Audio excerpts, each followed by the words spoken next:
Good evening. Good evening. Good evening. How's everyone out there doing tonight? I know it's halftime of the game. Eagles are winning 28 to nothing. Early blowout looks like, but all these games have been close lately, so I wouldn't count them out just yet. But with that being said, though, guys, good afternoon. Hopefully everybody's doing well. I don't expect a lot of people to be on tonight because the games are on. It is the weekend. Still, probably a lot of families still in town, so as to be expected. But I wanted to come on to try to answer some questions that were left behind. I've been asked several times about where I where I've lived and where I'm living now. Okay, let me put the link in the chat real quick. There's the link. Anybody wants to come on, but I've lived in a few different countries. I don't know how long you're asking how long I lived in these countries, but let's see. LG, go Birds. What up, Barry? How you doing tonight? Okay, so I have lived in countries like Canada, um, Mexico. I stayed in the Philippines for a while. I really would say I lived there. I stayed in the Philippines for a total of about almost 6 months. Um, DR, and now here in Colombia for almost 6 years. So those are the countries that I have lived in. And I'm currently in South America. Okay. And a couple people asked that particular question. Um, Another question that I got asked was regarding the new amount for the clothing allowance. That I don't know. I have to look that up myself. I'll do it right now while we're on here.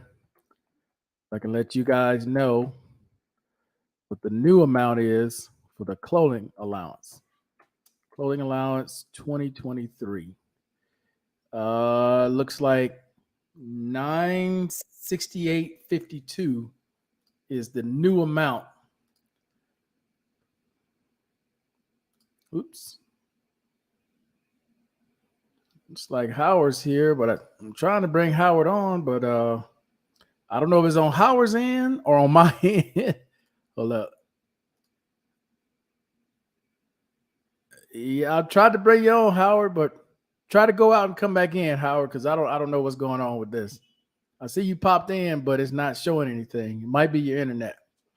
Okay, so I'm gonna repeat that again. So the new clothing amount for 2023 is 968.52. That is the new clothing amount allowance. It went up quite a bit.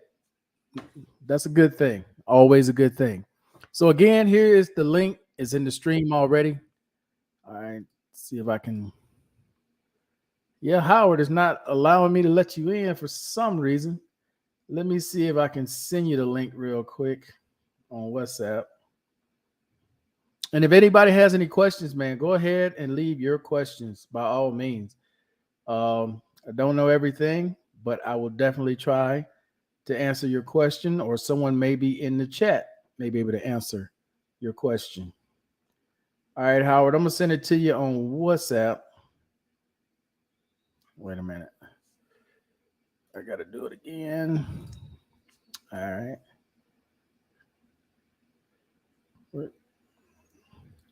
One second, guys. I'm sending Howard this link to see if he can come in that way, because for whatever reason, he's not able to come in down there on the bottom. All right. There's the link again. Anybody wants to jump on. But any other questions you guys have, I'm more than happy to try to answer.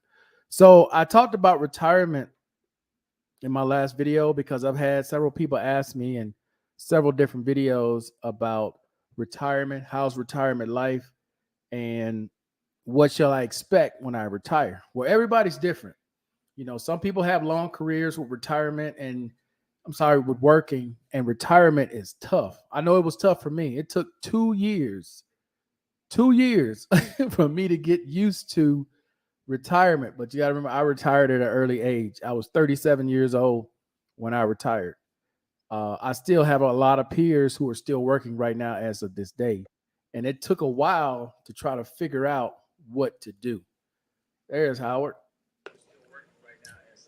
What's going on, man? How you doing? What's up, Kel? Yeah, it's a bad Wi-Fi, man. It's your Wi-Fi, you know. Oh, okay. I know you watching the game, Howard. I wasn't really Yeah, expecting you tonight. I knew you was on that game. I'm chilling. You know, I'm sat back. I'm just chilling, sat back, enjoying the game, bro. You know. Okay, okay, I hear you. But for those of you who are getting ready to retire, you haven't retired yet. Um, you definitely want to get a hobby. You want to find something to get into, something to do. What's going on, Mr. Miles? Greetings, and salutations, fam. It's been a minute. Yeah, it's been a minute since you've been on, Mr. Miles. How's life been treating you? I'm going to say it this way. Firing doctors in 2023 and the grandkids are well.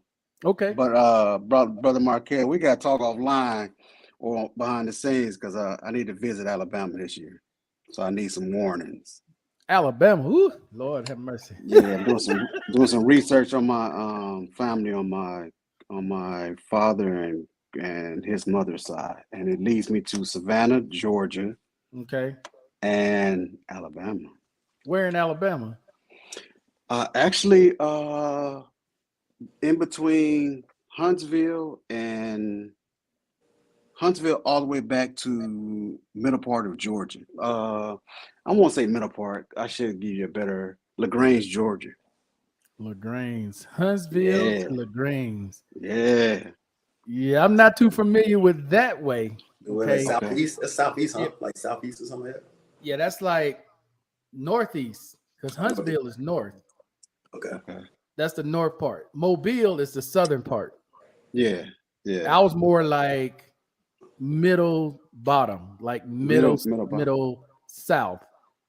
You're talking more like northeast, I'm just Huntsville in that trust me, direction. I'm just tapping the top of the let me see, I'm thinking about a casket of something that's very expensive that's been sitting up for 25 years or more. Wow. So I mean I knew I had people in Florida on my Hmm. father's side, but to learn about Savannah, well, actually on my grandmother's side now with that Savannah stuff, but they said the Myers, the Scotts, and the Mileses and the Millses, we all cross up. It's a reason why. Then it's like the names went in four corners per se to hide something. So Oh wow. I'm trying to break it down, bro. But you know, I'm chipping away. I'm chipping I hear away. you. You guys are the perfect guys to ask this question. So, did you guys keep up with Ed Reed? What's been going on with Ed Reed? Man, look. Bethune Cookman, stand up. Bethune Cookman, man. Ed Reed been going off. He need to. He's He a been he's a going off. he's a straight up guy Yeah. that's been quiet. In his after career, he's been very, very quiet. He's been moving a certain way. He's been wanting to be a coach.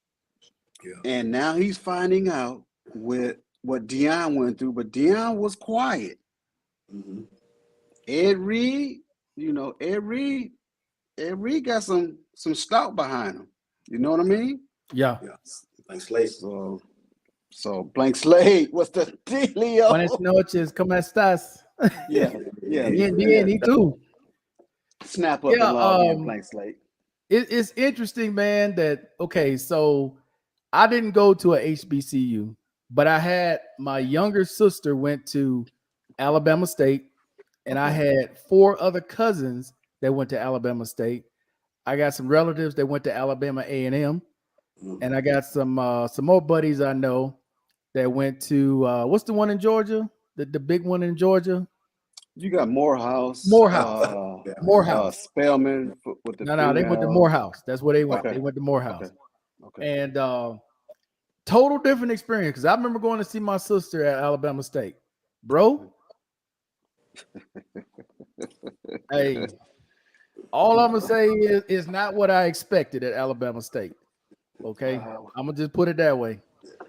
From the dorm room Yeah. to just going through campus, it was not what I expected. Okay, and I'm gonna leave it there. but from what Ed Reed was showing and saying, man, that's unacceptable. You cannot have the man said his office wasn't even clean. Jesus. And the man been fired. The other dude been fired since November. What up, Steel? Still, what up? What up, gentlemen? Still, what up? What up? What up? Salute to you, brother. Still. I know Yeah. Steel been keeping up with this with Ed Reed. No, actually, man, it's like 2023's been a long year already. Yeah. I done lost 2 family members. Jesus, another one? Sad to hear that, brother. Yeah, another one Friday. Wow. Holy one, another young guy. No. She was older. She had lupus, but the good thing is she died in her sleep. Okay. Okay, You know, okay. She didn't suffer. Right. Yeah. They went and found her Friday morning. Well, Friday afternoon. Somebody went to check on her, couldn't get in the house. Okay, they knew something was wrong. Nobody was living with her? No. Yeah, she was self-sufficient, so she wasn't. She was independent, but so. Yeah, my ex-wife lost a very, very loved one to lupus in 2022, man, and I was just scratching the surface with her with all the knowledge she knew from Jackson, Mississippi, and where her people were from, and how our people interceded, as I started learning about my people. Because she kept saying, we related, Miles. And I'm like, nah. I said, I'm too light-skinned and you too dark-skinned. And then when I showed up with a picture of my grandmother, my mother's mother, she said, like I said, we're related. And I just, man, all the hair on my body just stood up when she said that. Wow. That's that old folk, man, that old spirit, man. Mm-hmm. And then I was upset because I didn't get closer to her like I should have. Yeah. And she was fighting lupus for years. When I say she was a soldier, you would have thought she was ex-military. She didn't play that mess. She didn't care that she had lupus. She at church on Sundays. She was at church in the middle of the week. She was dragging that air machine on. She didn't care. Hey, she was in the garden. She was in the garden. Yeah, man. She was fighting spirit. Yeah, man. Yeah. Let's see. Got a question. Why is it when you are over 100% PNT and VA receives new information on conditions getting worse, do they make you do a CMP exam? They want to confirm whatever the doctors have said have gotten worse. That's why they want you to do a CMP exam.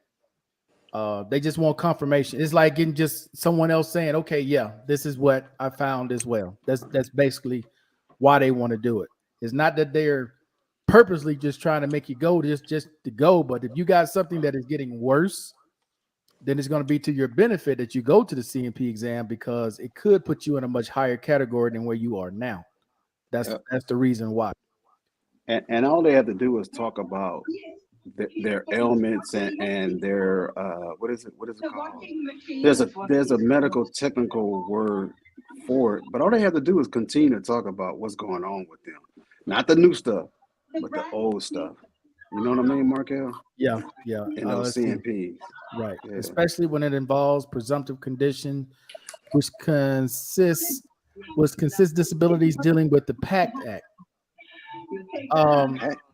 Yeah, they're still going to make you. They're still going to do that. Okay, and I'm glad you brought this up with the PACT Act, because I want to answer another question. Okay, because there's some people who don't want to file for the PACT Act because they don't think they're going to get a monetary benefit. Right? They're like, okay, well, I'm already 100. I'm not going to get no back pay, so it's not worth filing.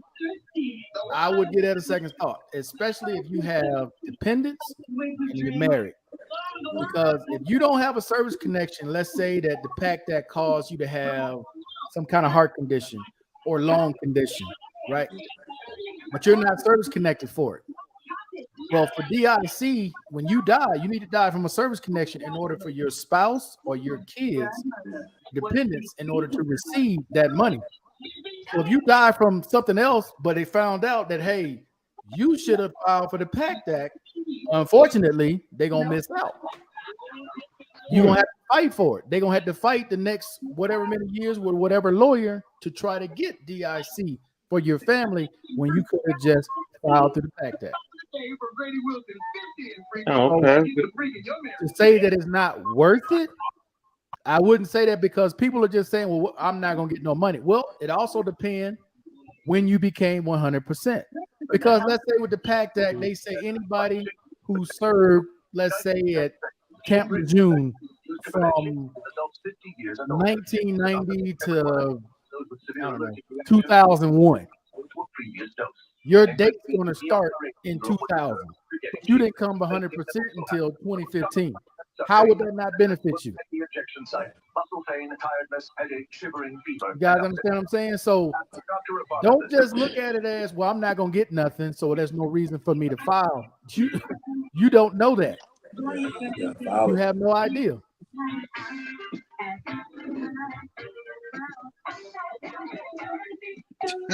Who got the music on?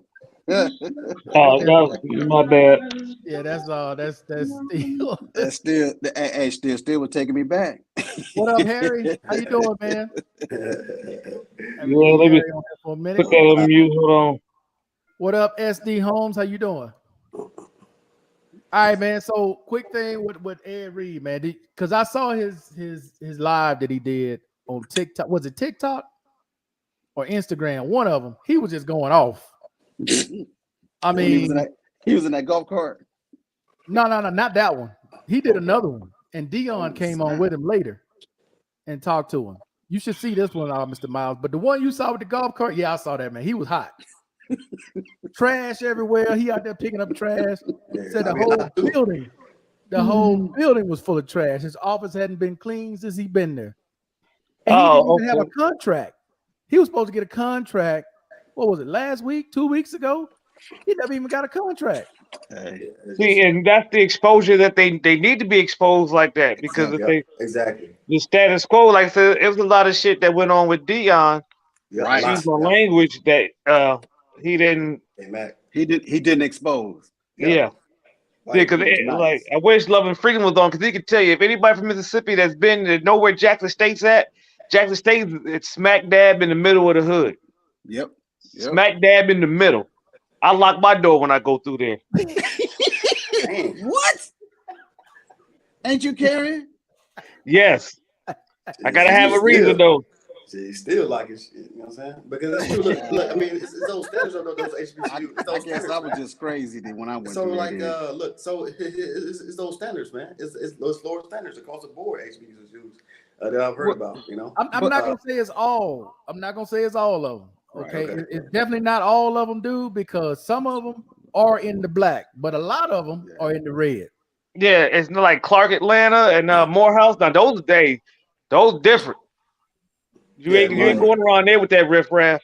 Yeah, more high standard with it. But yeah, Dion exposed a lot after he left about the payments. I heard like a bonus, he got $1 million, and they the college wanted him to pay his staff. They want to pay his, you know.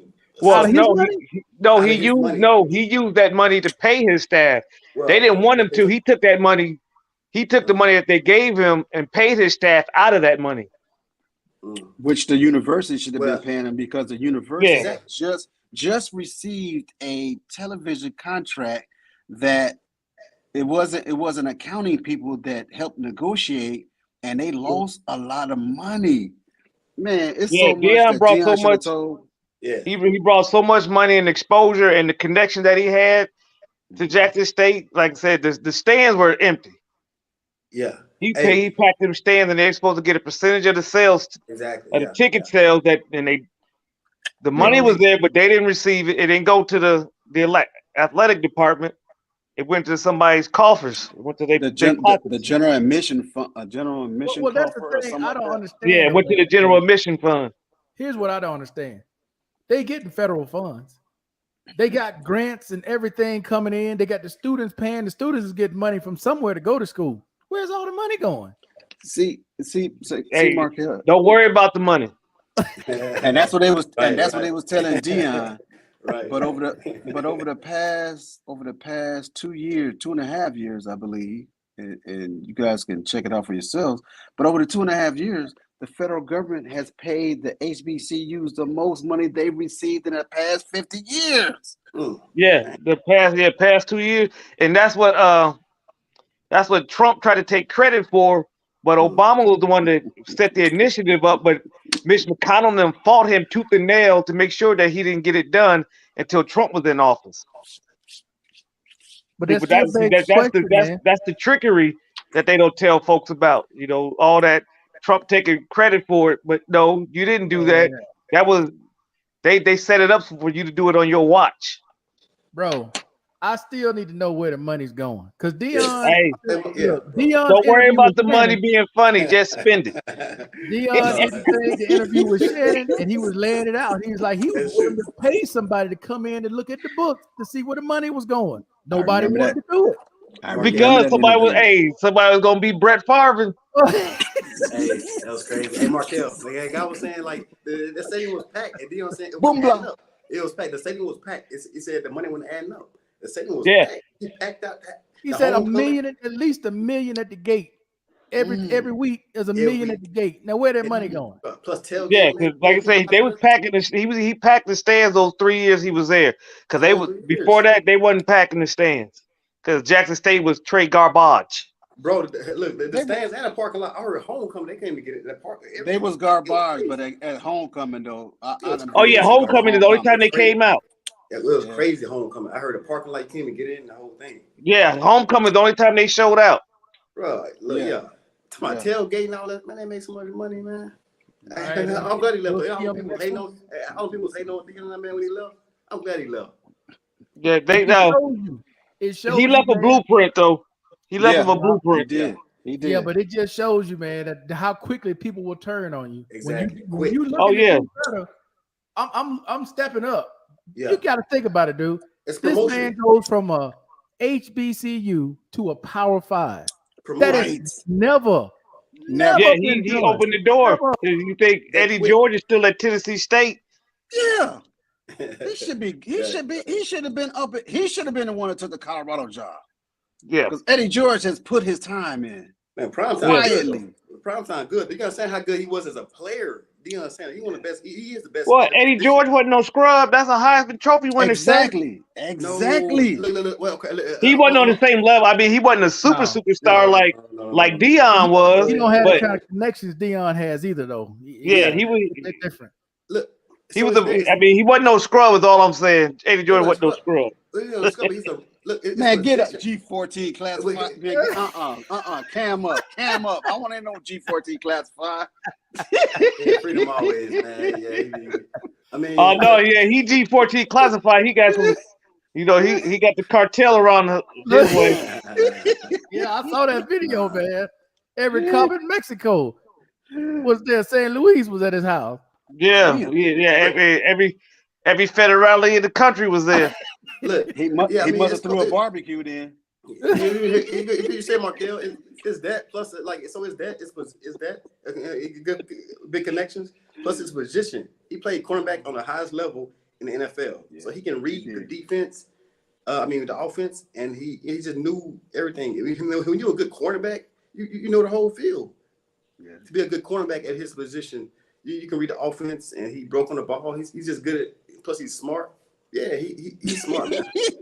Just like these parents in these black churches, he's still in there. Don't even get me started on that one. Don't even. We ain't going down that road. Hey, Kevin Samuels tried to expose that, and they tried to snuff I told you him. I tell you about my grandmother.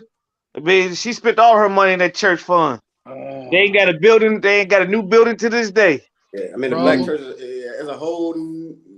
I tell you, man, what turned me off when I went to my grandma's funeral, this preacher, man, he looked like he had a Mr. T starter kit. Man had about, all pastors like about 15 gold chains on, a gold ring, and on every finger. I think that he was a pimp. I know a pimp when I see one. A new Cadillac. Yeah. All Southern pastors like that, bro. All Southern pastors. That's what I'm trying to understand, man. The people that give the most power. You had a gold team. You had one gold. You got that gold. That means the people. Only thing he was missing was a cane. The people who give the most to these churches are the ones who have the least. Exactly. They have the least of anybody, but they give the most. That's sad. Some of these churches, man, I know y'all know this, but some of these churches, you have to present your paycheck. so they can see what percentage they're going to Nah. get from your check. They're tied in the 10%. I only know about Creflo Dollar here in Atlanta, and Somebody he needed a jet. Oh, bruh, I don't even want to talk about it. Southwest Airlines. Look, I used to laugh at people that attended his church. Oh, I would freedom. laugh at him. I attend Creflo. What? Start laughing at him. Physically, give them a laugh. Nah. Hey, That dude is I shit. was in the wrong place when I went to the church and they got ATMs in there. At the church? Nah, Creflo. The church. No, Creflo. dude, you got to be kidding. Creflo's? Creflo Dollar got ATMs in his church, sir. Yeah. Yes, sir. Oh, you ain't Yes, coming. sir. You ain't got no excuse. And that was Yeah, before the jet and you came. paying that, and you gonna pay that $3 service fee. Man, that's crazy, man. Look, it's That crazy. is a shame. Hey, But that yeah. is a shame. Hey, it's The only one I can honestly say, if you've been in Texas, you've been up in the Dallas, the Potter House. TD Jakes. TD TD got exposed too now. Yeah, that's it. But He's been exposed too. he do a little something because he got a McDonald's on his property that he has some of his patrons work at that McDonald's. What? Wow. Yeah, it's not on the church, but it's on the property that he owns around the church. Okay, yeah. Man, yes, man. Alcorn State. That's my family's that's my family alma mater. All my aunts and uncles went to Alcorn. My baby sister graduated from Alcorn State. Me and my brother's the only one that bucked the system. Hey, but I put this on for Love and Freedom. Yeah, I'm gonna say it goes. Yeah, that's arch enemy. He J State. Yeah. He need to cam up so we can talk some smack. Yeah, that's my family. That's my family's alma mater. Actually, the football team. My aunt she got like her own little section when she passed last year. Cause she was a Alcorn alumni booster. Wow. Yeah. Wow. Had the power. Then had the power. The exam for the decisions. PTSD last week. Yeah, she was video one of the leading boosters. Questions, but he caught me on a day that I was severely depressed. Oh. Okay, man. I hope everything. But you know what though? That depression, that severe depression, is a good thing because they need to catch you at a bad time, not a good time. They need to see you at your lowest, not when you feeling okay. Yeah, not when you're all happy go lucky. Yeah, so right. I mean that it's a good and bad thing. Right, because you can't answer all the questions. That's the only thing when you're in that severe depressive state. That's the only thing. Yeah, I know I was getting irritated with the questions. I understand. JSU, baby. Man, bloop. JSU. And my wife's family, if they don't watch it, boy, I know they want to out those pulpit. Goddamn, I can't even say it. Pimps out. Pull. You can't say it. Cam up, K-Mac. Hey, K-Mac, hey, it's pulpit. Hey, it's pulpit, not pool. That's what I'm saying. Pulpit. Hey, they in the water. Hey, they wading in the water. Yeah. Pulpit. Pulpit. Yeah. They wading in the water. Hey, but man, I remember that stuff as a kid, though, man. They used to always have these fundraisers and church dinners and pastor appreciation days, and it's like, hey, you ain't went to a black church if it ain't got a building fund. Oh, hey guys, you know what, guys? You guys know what? Also, those guys get almost all that money because there's a big tax break for like. Oh yeah, they don't pay no taxes. Yeah, they pay like no taxes, bro. Even for you talking about the building fund? What up, Mr. B? Yeah, they don't pay no. They had a building fund for 30 years, and they put a shingle on that mug. Of course. No, I'm not talking about building fund. I'm talking about taxes.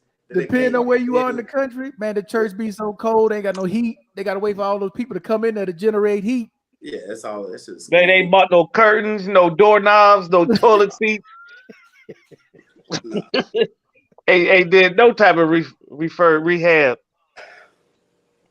Hey, city come through there and inspected it and condemned that building. Man, I ain't been at church since I left my mom's house in high school, man. Hey, the last time I checked, the Eagles was beating the brakes off the Giants. And it was 28-0 at the half. to 27 fourth quarter right now. 27 fourth quarter right now. Yeah, crazy. Brother Markel, who was that that asked about that new WAP in question? Combat Survivor. Number one, he put everything. He put everything in caps. It's like 504C. That's MSB 504C. They don't pay no taxes pretty much. Being a pastor, you have like a church. 504C. They pay taxes, man. They get all that money pretty much. Yeah. And tax breaks actually for just being that. You know. We wilding out because you're not cammed up. You normally would keep us corralled up, but you're not on right now. Yeah, he a little busy tonight. He a little busy. What are you trying to have, twins? You trying to make twins, boy? I don't know about you need no more kids, sir. I'm wishing twins. You guys know anything about the IDES process? You med boarding? They must be med boarding. What up, Blank Slate? There you go. What up, man? Where the world is Blank Slate? Where you at? Where you at now? Antarctica? No, he in Colombia. I'm in the Ponderosa, man. At home right now. He in Colombia. You can tell. Look at the walls. You're not in Antarctica? You're not in Antarctica? No, I'm not in Antarctica yet, man.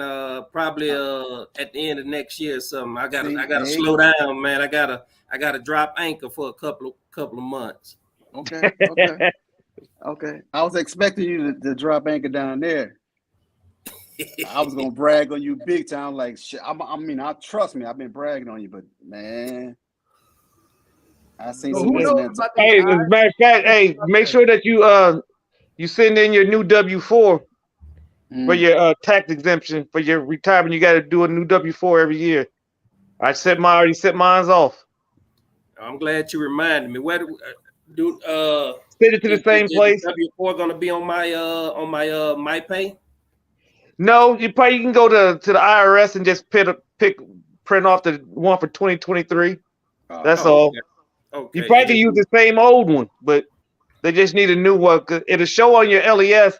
It'll be a little message on your LES saying in order for you to continue to get the exemption, you got to submit a new W-4 between now and the end of February. Okay. You know I don't get an LES no more, right? No, it's on my pay. Yeah, I don't get one either, but on my pay, my bad. Hey, 20 plus years of saying LES, that's all he knows. Hey, I call my pay stub a LES. Oh shit! It's been so long since I heard LES. I was like, "What are you talking about? A less? What's a less?" Leaving early. Yeah, well, I'm trying to get more. Yeah, on your if you log into your My Page, see your little statement. It'll be at the bottom on the computer. And you get okay. But that's kind of little because I'm on my phone instead of because I'm in. Like I said, I'm back in Iowa right now. Iowa. Yeah. Let's say FBI. So what the hell you doing up in Iowa? All them cornfields. Family, had some another family member pass away Friday, so I'll be here till tomorrow. Oh, okay, man. I'm sorry to hear that, man. You got folk up in Iowa? Yep, Iowa, Illinois. They're all over these black folks everywhere. we was running. Yeah. I heard. If you was a slave, the best place to go was Iowa because they all that corn. They ain't got no trees. Yeah, that used to be the case, but they don't want you here now. It used to be trees there though. Hello, Markel. Have you ever had a VA employee get jealous and when you go for treatment and they see your rating on a computer, when you give them your last 4 and they ask you, how were you able? I've never had that happen. Yeah, I tell them mind their damn business. Yeah. But you gotta understand sometimes. But you know what though, man? You know what though, Markel? When I went to go get my VA ID card, I had got my 10% for tinnitus, and the guy that worked the ID cards, he was a veteran, and he was just going off. Man, they gave me 0 for tinnitus, and you got 10% for tinnitus, and I didn't know whether to apologize to him or slap the hell out of him. I was like, man, hey, we don't advocate violence. Do ID cards. print out my ID card. Don't be asking me about my, you know, my ratings and stuff. You know what I mean?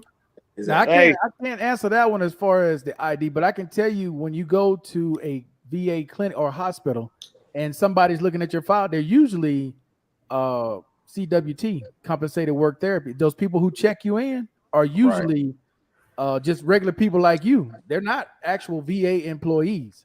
They might be doing work study because they're in school or any variety of different things that they could be doing. So they're not necessarily VA employees. Most of the people who check you guys in, they're not regular VA employees. Yeah, it's just like hey, word for the day, don't worry about the money. What I used to do though, when I get questions and little scuffs and things of that nature, I would play them to the left, because I'm not in here for you. I'm in here for me. Yeah. And if I get asked 3 times, then they get the nastiest look they ever seen, because behind that nasty look is them hands ready to do something. Well, like I said, Mr. Mao, they're asking because they're veterans too, and they're trying to figure out how you get it because they're trying to get information to help themselves. Obviously, it was something wrong. It's something worse going on with me than the person that's asking the question. I understand. Hey, don't be counting my pockets. I understand. That's what they're doing. That's what they're doing. Don't count my pockets, player. Yeah. To get tests done when I couldn't get those tests done. Yeah, I'm telling you, they're asking you because they're trying to get information from you to help themselves get that same rating most of the time. I thought it was like 10%, like the facto, because that's what they gave me 10. Barry, you had work. The max still. He said he had the jacuzzi spot. He talking about Love Freedom. What's going on, Love Freedom? Man, Barry, I seen you on Willie D. Willie D from the Ghetto Boys. Yeah, he was on Willie D. Willie D was shouting out his name, shouting him out. Like that hell of a name, yeah. What's going on, Combat Survivor? I like that name right there too. Is it over 2,500? I don't remember what it is. You know, I got to file taxes this year. I got to get back to you. I think it's 28. I want to say it's 28. I could be wrong. I got to get back with you on that one. I don't remember exactly how much it is. I think it's 28. You better get with somebody on that if he don't know. I think it's 28 because you'll get the statement in the mail from Social Security. Hey Martel, who you do your taxes with? I got a lady I've been using when I was in business. I've been using the same lady for years in Phoenix. She does my taxes. Hey, you're using the one Wesley Snipes was using, is you? Hell no.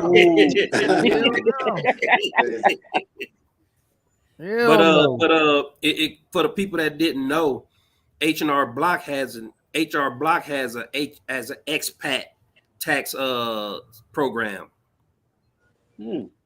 That's what I did last year, man. And they you know, because of the COVID and the fact that you live overseas, you don't have to have your taxes in by April 15th. So I didn't get my taxes done until I think September 30th. Oh, dang. You got till November. Was it November? You got till November to do your taxes. Oh, okay. So I must have they got me right before. But I had a lot of stuff, man. Do you file here? I did everything online. I just went to No. Do you file taxes here in the country? No. Yeah, I've been doing it every year. Yeah. You send it in to them in Spanish, see if they can translate it. Now I only owe like $10 every year because only reason I owe that is because I bought that property here. And I have to pay taxes on that property. The property ain't worth nothing, so I end up paying like $10. Well, I pay the taxes. $10. I pay the taxes. I pay about my property taxes. I pay about $500 a year. But you got a house or you bought just some land? I got this. Oh, okay. Yeah. Well, what's that? The Taj Mahal too? No. It's just a little duplex, man. Like you got mahogany wood behind you. No, that's RSP, Columbia's finest scrap wood. Attorney on Monday. Does this mean the process? Does this mean the process is over? The narrative summary, yeah, close to it. Well, they get ready to give you your final. Oh, he's talking about the IDS. Okay, yeah. Because I'm like, huh? Yeah, everybody with the IDS, I forgot what the damn stands for. He's still in service. He's still in service. Yeah, he's going. I mean, he's going through the med board process. Med board. Yeah, you're definitely real close, man. You get that rating, then you start out processing, which is clear, pretty much. Not still. If he going through the med board, is he still active? Yeah, you got to be. Oh, okay. That kind of threw me off. I'm lost. That's why I was lost. I'm like, what? Yeah. When you say med board, I'm thinking that's just somebody that's active. Yeah, that's because he asked about the IDAS program, which is a program that they started to push you through the med board process to get you out a little quicker and get your money faster. Because you'll get your first, instead of waiting, you'll get your first check when you graduate. Following month, you'll get your first check. Oh, okay. The highest ranked on the panel. Well, I know it ain't me. Hey, Shanty, we don't even play that. Yeah, rank. What's that? I'm retired. Yeah. That's for them active duty folk. I only rank I got is 100. Exactly. Hey, Steve. Is that so? See, because it's made in Mexico. That shit they sell us here. It tastes like water. Water down. Hey, Mr. Miles, what you got? Guinness? 1800. Hey, Steele, I need you to come out to Georgia so I can take you to this place. I gotta come back because they got my car. Beer. It's a IPA beer. They host out of LaGrange, Georgia. Oh, okay. But they just built a facility downtown Atlanta, and it's nice. I gotta come back. I gotta go to Augusta. I gotta go to Augusta. Hey, Mr. Miles. I'm waiting for them to tell me my car's done because I gotta come back. Hey, okay. I ain't had my car. They're still at the dealership. It's been there since Thanksgiving. You ain't getting that car back still. You can forget. They trying to hold on to that car. They trying to get that new one. That CT. They gonna give you another month, and I guarantee you, they gonna come to you. Oh, hey, that's too rich for my blood. They gonna come to you still in a month and tell you they can't fix their car, man. They gonna offer you some kind of deal, or they try to knock off something on another car. Hey, I was looking at that XT6 because the XT6, which is the small SUV, because I travel with my daughter's stuff. Because I seen the price tag on that Escalade. Not gonna be able to do it. That's over 100K. Come on, bro. Yeah, that's what I said. If I get that, that's gonna be my address. Isn't it like 100? The new Escalade is over 100, right? It's like 120, 125. Yeah, 125. Yeah, easy. But Mr. Miles talking about that CT5 Blackwing. That's nice.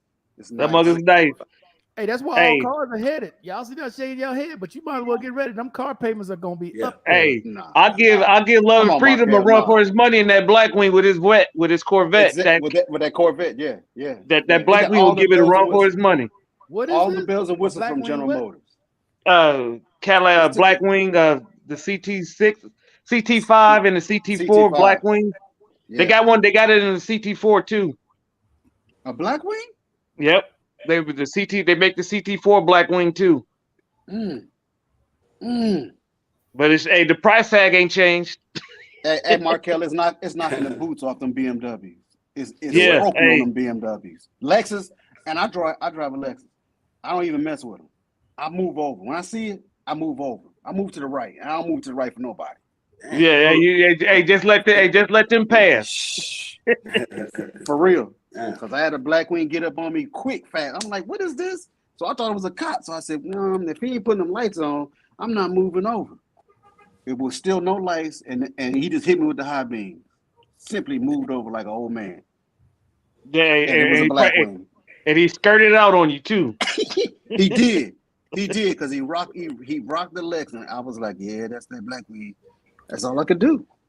Yeah, hey, that mug is smooth. That's it. That's ooh. Yeah. That's what y'all talking about.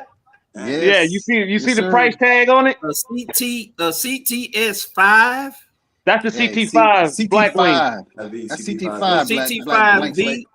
Yeah, Blackwing V. Now, I had an STS. I had an STS-V.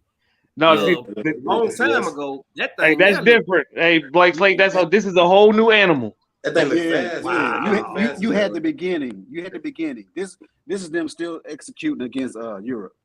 Yeah, this is like third generation, 3.0. Hey, is this thing electric or is it all gas? No, it's gas. That thing fast as hell. Like that thing look. If it's got that V, in there, you Blackwing V. That kind of power. You know, that boy got carbon fiber. Yeah. Wow. Yeah, light as possible. That's it. Yeah, light. Yeah. Woo. Yeah, you only get that when you hit the lotto or something crazy like that. Yeah, you got to play the lottery, but I don't even play it. Exactly. My people do. Hey, you passed the. Did you hit the price tag on it? Like I can't really see. No, that's 4-door. 668 horsepower. Wow. Oh yeah. I killed myself manual. in that thing. 13 and 20 all day long. I ain't lying, Mr. Miles. I killed myself in that thing. Hey, horsepower, 700 horsepower. Hey, that's a nice coffin.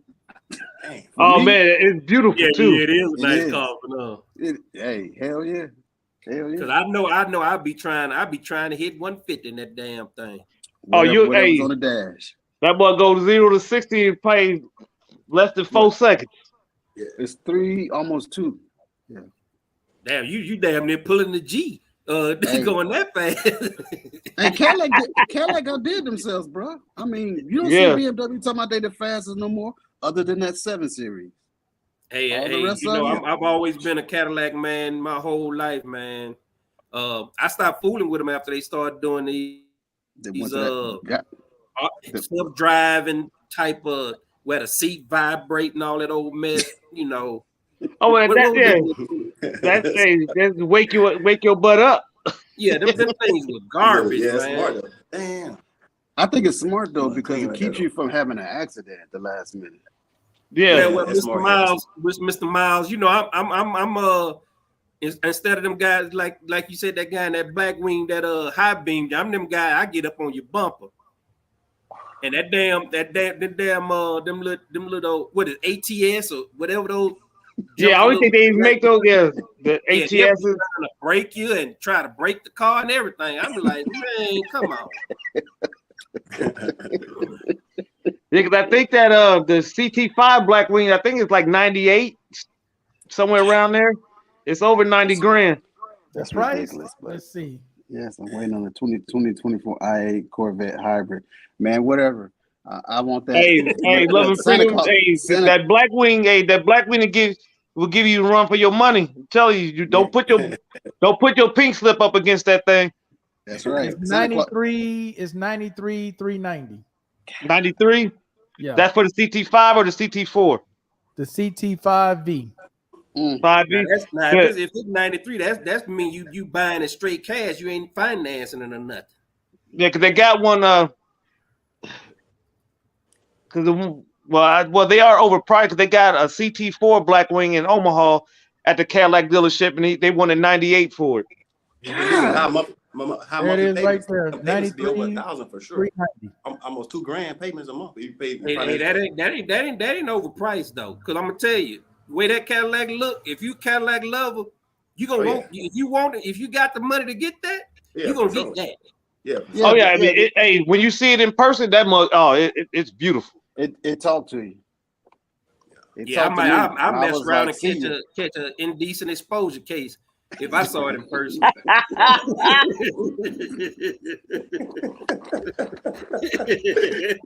Hey, straight up talking about back that thing up.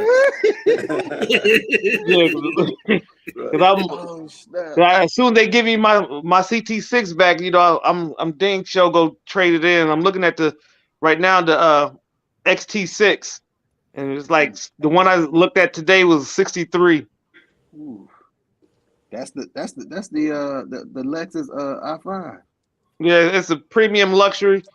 Yeah. So this is what my cousin sent me today. He went and picked up the other day. What's that? The 7 Series? Yeah, he went and The picked up 7? the new 7. Yeah, LI? that 7 ain't. Okay. Yeah. That 7 ain't playing. Yeah, He got the 740 L, 745 Nice. Li. Yeah, it was almost 150. Yeah. Ooh, Oh yeah, he got the God. top of the line of the 7 Series. It ain't, Yeah, that he 7 got ain't the playing. one. He with got the granddaddy. Yeah, Yeah, that thing the big. Grand Coupe. Thing It big. got everything in it. It got Yeah, everything. the Grand Coupe. Loaded, I think it's a Grand Yeah, Coupe he or got the something like that. granddaddy. See Thing what I loaded. like, but I know I can't afford it unless I become single. That Audi A8. Oh, Yeah, yeah. that new 88. I saw that one. Yeah. That one. That's Dang. nice. That's That's my- Still, good. you got that. Still got the expensive, bro. You got the expensive blood. Hey, I got a champagne taste, but I'm on a beer budget. right. Yes, I sir. gotta You tell you and though, me man, both. because I'm on that mailing list. I almost went to Florida. I went and looked at this and see how much it would be to bring this here, and I'm like, Oh, I don't know. no, man. Oh, The hey, they seven? gonna probably think, hey, you do that, they gonna think you part of the cartel. Automatically. Not the Beamer. Wasn't the Beamer? No, it wasn't the Oh, Beamer. Audi? No. The Audi? No, it wasn't the Audi. I'll show you what it is real quick. You probably never even heard of it. Lamborghini Countach. No. It better be a 2-seater if you want to drive, even attempt to drive. Oh, that yeah. That's The Touring that right Lucid. here. Lucid, This one right that's here. nice. That's nice. What the hell is that, Markel? Electric hybrid. It's an electric car. Oh yeah, that's 500 something miles. Yeah, That's slick right there. Dang. it's smooth too. Hey, it's a starting at 107. Yeah. And he said that's where we begin the negotiations. So that's the basic. That's the basic model, huh? 107. Yeah. Hey, that's where they got power windows. Yeah, but this right here, yeah, because you can go to Florida, man. They already sent me the email because what they do is they run your credit, then they ask about your income and all that crap, and then they set up for you to get a test drive. I ain't got a test drive, but I'm like, dude, I'm in Colombia. I can't be there tomorrow to drive no damn car. And then I started looking into how much would it be to bring it here. Well, you get one shot where you can bring stuff from the States here once you actually move here permanently. So But how you gonna reach? How you gonna charge it though? They got electric stuff here. Yeah, they got What? There's electric stuff all over the place here. They got electric Beamers. Wow. They got Chevrolets. They got all kind of electric stuff here. But Markel, would you Hey, rather have Markel, a car electric car or electric? See, that's the truck or problem. If something happened, there's nobody here that can fix it. There's no way you can fix it here. Yeah. No way. But Markel, if you drive that thing out here, you better not ever get out of it.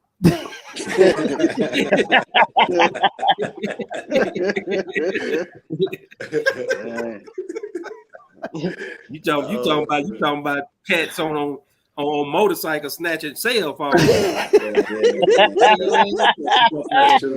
a target like They're gonna be like, oh, that's Obama now.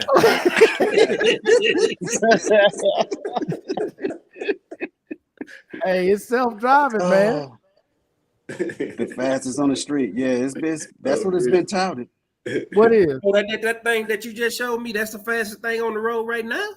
What? No. What is supposed to be the fastest thing on the road? He need to cam up and tell us. Yeah, that Corvette, that new Corvette. No, dog. The hybrid Corvette? I don't think so. I don't think so. Because, dude, I got to tell y'all like that. I don't know nothing yet that's beat these electric cars. Y'all got to tell me something that beat these electric cars. Yeah, they are. I got to give me something that'll beat electric cars. Pretty fast. Gas is going to beat electric. I can tell you that right now. It ain't happening. Nothing gas going to beat electric. Nothing. Damn. You got to build up compulsion with gas. Well, electric, it's going to go. Electric. It's already ready. It's already go. All four wheels are going all at once. Yeah, You better make sure you get a full charge though. Turn the air off. Turn the heat off. You got half a battery. I wouldn't do it. Tell the kids to unhook. So ain't nothing out there faster than an electric car, man. Yeah, that's true though. They're going to hold up. Who is this coming on? That's Wayne Wonder. Warrior. What's up, Warrior? What's up, Warrior? What up? Salute. Live for Bedford Stuyvesant. Man, what's going on? Warrior? Happy New Year, man. Happy 9 New Year. years. Long time no see. You right, Mr. Wayne. Hell, you could already get cars for 10 years. You can finance a car for 10 years. Depends on how much it is. Yeah, 10 years? Why would you do that? That's Bro, They do it. Yeah, Remember, they do it over Yeah, in Europe. yeah, they do it. Bro, do you it in got Europe, cats out but- there that be trying to get Bugattis, that's trying to get all kinds of cars. They know they See, but can't why- afford. Where you gonna get that oil change that on a Bugatti? You not taking that to Jiffy Lube. Nope. Hey, or when Jiffy Lube take 5, they ain't helping you. Hey, now, y'all laugh, but still tell y'all some real talk. Because my 7 Series, you couldn't just take that anywhere, and it's a special type of oil that's synthetic. But like the power steering fluid is mineral. They don't sell that in no auto parts store. You got to go to the dealership to get that for that German car. Man. So you got to know what you're buying. You can't just go spend like somebody buying a used Beamer. Say somebody go buy an old 2010 BMW 7 Series. They ass gonna be out so much money trying to fix that car. It's gonna be ridiculous. Hey, because you know ain't no service plan with that one. No, none. It might be a $10,000 car, but it still got $100,000 worth of problems. I'm telling you, man, the best car is Toyota Corolla. You can go to moon and back, and still that car will be running. What is that? Toyota. Toyota Corolla. Yeah, you never see the Toyota. Any Toyota. Any Toyota, yeah. Yeah, I glorified Lexus. It ain't nothing but a Lexus. Lexus, Toyota. Hey, Lexus, yeah, the Camry ain't nothing but the little brother to the Lexus. Yep. Yeah. It just got more bells and whistles with an L in the front. Hey, better leather. Yeah, and you can ride. You can drive it harder. Yeah, driving got better whistle. Hey, that Lexus got better leather. That's just like the Suburban and the Escalade. It's got better leather. Really? Yeah, better leather. It's the truth. It's the truth. It ain't pleather. It's real leather. Damn. It's better leather. I feel like car is an expense for no reason. Like it just. No, but real talk, Mr. Wayne. Real talk. They've been doing that for a long time. There's cats out there been financing cars like that Beamer I had. Man, that you could go 7 to 10 years on that car. Depends on your bank. Hey, is that bad credit? No. No. You got to have good credit if they gonna finance you for that long. Bro, you talking about a car that was $160,000. Yeah, that's a house. You can buy exactly. That's all I'll tell you about getting that Escalade. Like that's gonna be my address. Yeah. That's where cars are going. I don't know if y'all noticed this. Now cars are moving in that direction. Yeah, even your Beeline cars are going to be 70, 80 grand. Expensive. Only if they keep the finances where it currently is. I've noticed the system moves it, right? Each time, each 5 to 10 years, you'll find one particular entity in the market. Like, for example, there is going to be 10 years where all the houses are expensive because all the marketing, sales force, everybody makes their money. And then they move to cars, then they move to education, then they move to medical. It just keeps on going. Hey, they're ready to move to eggs. Hold on, let me read this real quick. So, with Amazon laying these folks off, do you think it's going to eventually get to VA and Social Security, meaning dropping our pay? Now, VA, hell no, we got to be at war, and they losing money like a mug for the VA to be out of it. But with Social Security, yeah, if they don't do something soon with Social Security, you're gonna see a drop in your Social Security pay. Up to about 35%. If they don't do something soon with Social Security, that's real talk. And you can go to the government's website and see that yourself. Hey, Markel, didn't they just increase Social Security this year last? Yep. Last year. Last year, my pay I had like 1,000 above the Social Security max limit. This year, I'm back in max limit now. I have to pay. All my pay will be hit by Social Security now. Yeah, Social Security, we all get the same raise. VA, Social Security get the same exact raise. I'm talking about the pay, right? I know you're talking about. Right. Yeah. So they increased it a lot this time. They went 160, or I think something like that. They increased it a lot. Yeah, because I heard the politician was talking about that they were going to raise the Social Security last year. Now I don't know if they ever did it. Were you talking about age or the amount? No, not the age, the amount. Yeah, it's going to go up because of the cost of living adjustment. Right. They did the COLA that we got for the VA. Social Security gets it. Same exact thing. No, I'm not talking about the cost of living. I heard the corpse in the White House say that he was going to increase. Said the corpse. You talking about that $200? You talking about getting that extra $200? Yeah, you talking about the extra $200 and then the extra. They're gonna change the way they do. You say he part of the what's that? The underworld. Yeah, I don't know what how he was gonna do it, because I don't really listen to a lot of the news, but I just kind of heard that out of the side of my ear. So what he had proposed was they were supposed to give people on Social Security an extra $200, and they were going to change the way they calculate Social Security. Instead of the way they do it, the metrics now, which was back from the 70s, that's why nobody really gets a whole lot for Social Security. They want to change it to now this new formula that's going to increase the amount to keep up with what everybody else is making. Because you got people out there, you guys got to understand, they're only getting $900 a month from Social Security. That's it. Because my daughter Kendra, she gets $517 now.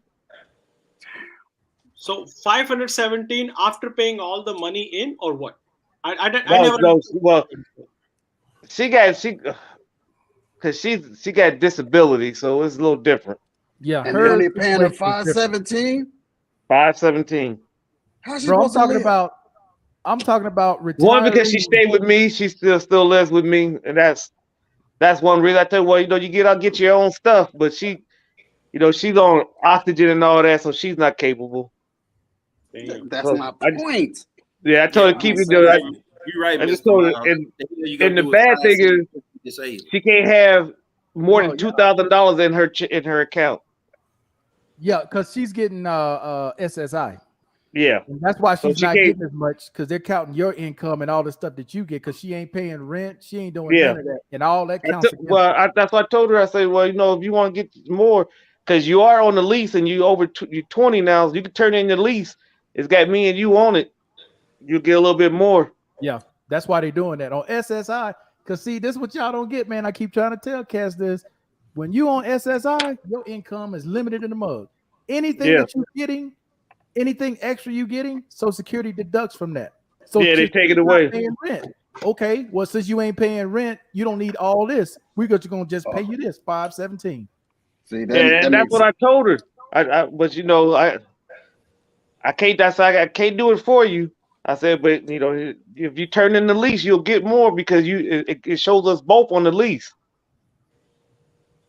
And they already know you live with me. Yeah. But now it'd be like you paying rent. Damn. Yeah. So the tourists, yes. Okay. Hold on. What's up with that, Markel? I did a short about this. So there was a guy, a tourist who came. He got he rented an Airbnb. He left yesterday. Oh yeah, he was on here like a couple days, but he wasn't even here 2 hours, Mr. Miles. Not 2 hours. Just came up to rent the Airbnb. Called the pre-pago. Didn't wait for the girl to come inside the gate. Goes outside the gate to meet the girl. The girl robs from outside off a motorcycle. That's crazy. He was downstairs the whole time crying to the police about what had happened. Hold up. So what did he do? Who did he call? He called him a prepaid. He went and called a prepaid. He's making us look bad. Hey, she was part of the world's oldest profession. Now, Markel, Warrior ain't never had no services of the lady of the night. He don't know what the hell you talking about. Right. Jesus, man, goddamn. I said, the world's oldest profession. You talking about prepaid? I'm Indian, right? If I go blind, tie a rope on my neck, on my eyes, and I don't see anything. If I fall in something, I'll be falling into some girl. That's all it is. Yeah, don't put that around your neck, player. If he has to go to Colombia for that, we try to see you go out like Kung Fu. I don't get it. If I go blind and if I fall in something, I will be falling into, like, it's that common in America. Why does he have to go to there? Because it ain't coming for everybody. There's some people that's what they do. That's the only way he gonna get some. That's the way he gonna get some exotic. Well, I see a that. lot of these cats got a real bad pullout game too.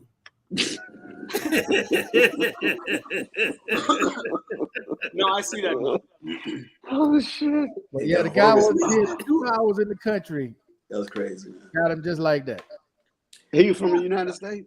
Yeah. Yeah, from the States, man. That's But crazy. I mean, you got to look at it this way too. Okay, it's a shame that he got robbed so soon.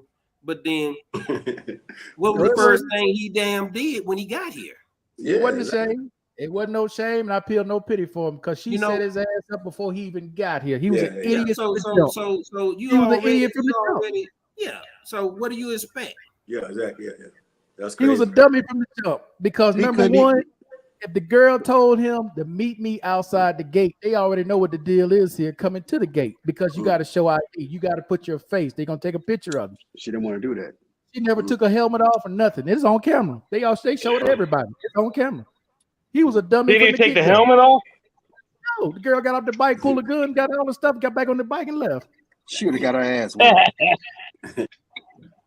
He couldn't. Now, there's a Mr. Miles. There's a video out here circulating from about I think a year and a half or 2 years ago, where two cats on a motorcycle tried to rob an old lady in Sabaneta out here, and I think they the cops came at them and I guess they fired at the cops and Popo put bullet holes in all their head. I bet. Yeah. Man. Yeah. I lit him up. Hey, it got one time a couple months ago. I seen these 2 guys on a bike had robbed somebody and they left, and they got robbed by 2 guys on a bike. What? Yeah, I've seen that. Thing I ever seen. Yeah, I've seen that too. That's pretty common. Another snake. That's actually, honestly, that's pretty common here. That is not uncommon. That's crazy, man. That's not uncommon. Damn. That's bizarre. It's bizarre. Okay. It's bizarre thing I ever seen. It's some crazy videos out there, man. Told me that there is another level to this. Yeah, that's a whole other thing, man. God damn, man. A robber is getting by someone else. Man, I seen it on video, man. I was like, man, I can't even believe it. It was real, like true. It wasn't like a made up thing. It was like a real life thing. There's some crazy videos out there. Howard, you got that video I sent you? Yeah. With that dude on the bike?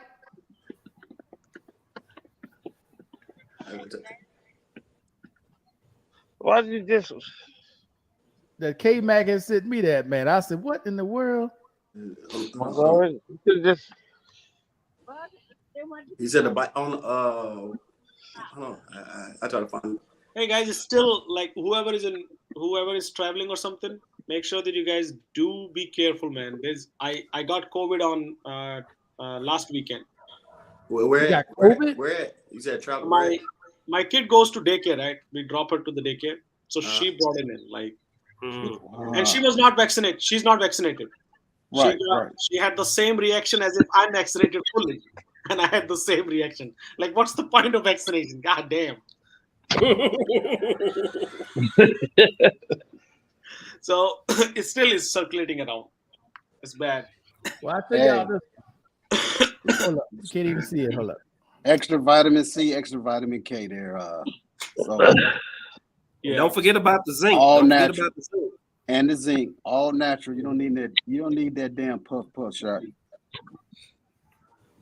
I think it's in the last leg. Like China opening caused another variant to come out, but I think this is going to be the last push of COVID. After that, this is going to die out. All right, so this was very recent. Can you see that? Damn, what's that? 4 tires? Yep. Yeah, that's great. Yeah. Nah, hey, Mark, the other one, that's pretty common in India, though. Hey, I think Markel, he want you to send me about the chest. Remember the chest? Like a big counter you sent? Man, that was the biggest I ever seen in my life. That's crazy. Right? Guy going over speed bump with like a bassinet on a motorcycle.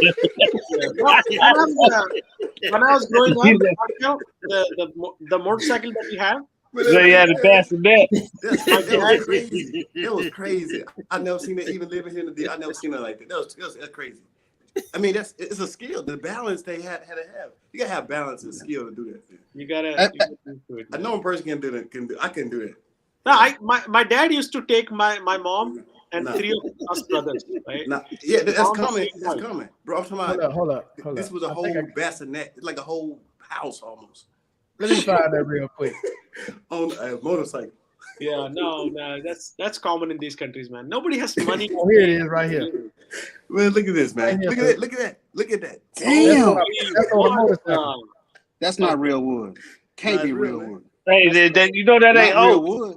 But look at that, Right. man. It don't matter if it's real. It's No. That bicycle be on the rim. It's just If the it was real balance wood. of it, bro. Look at that. Look at that.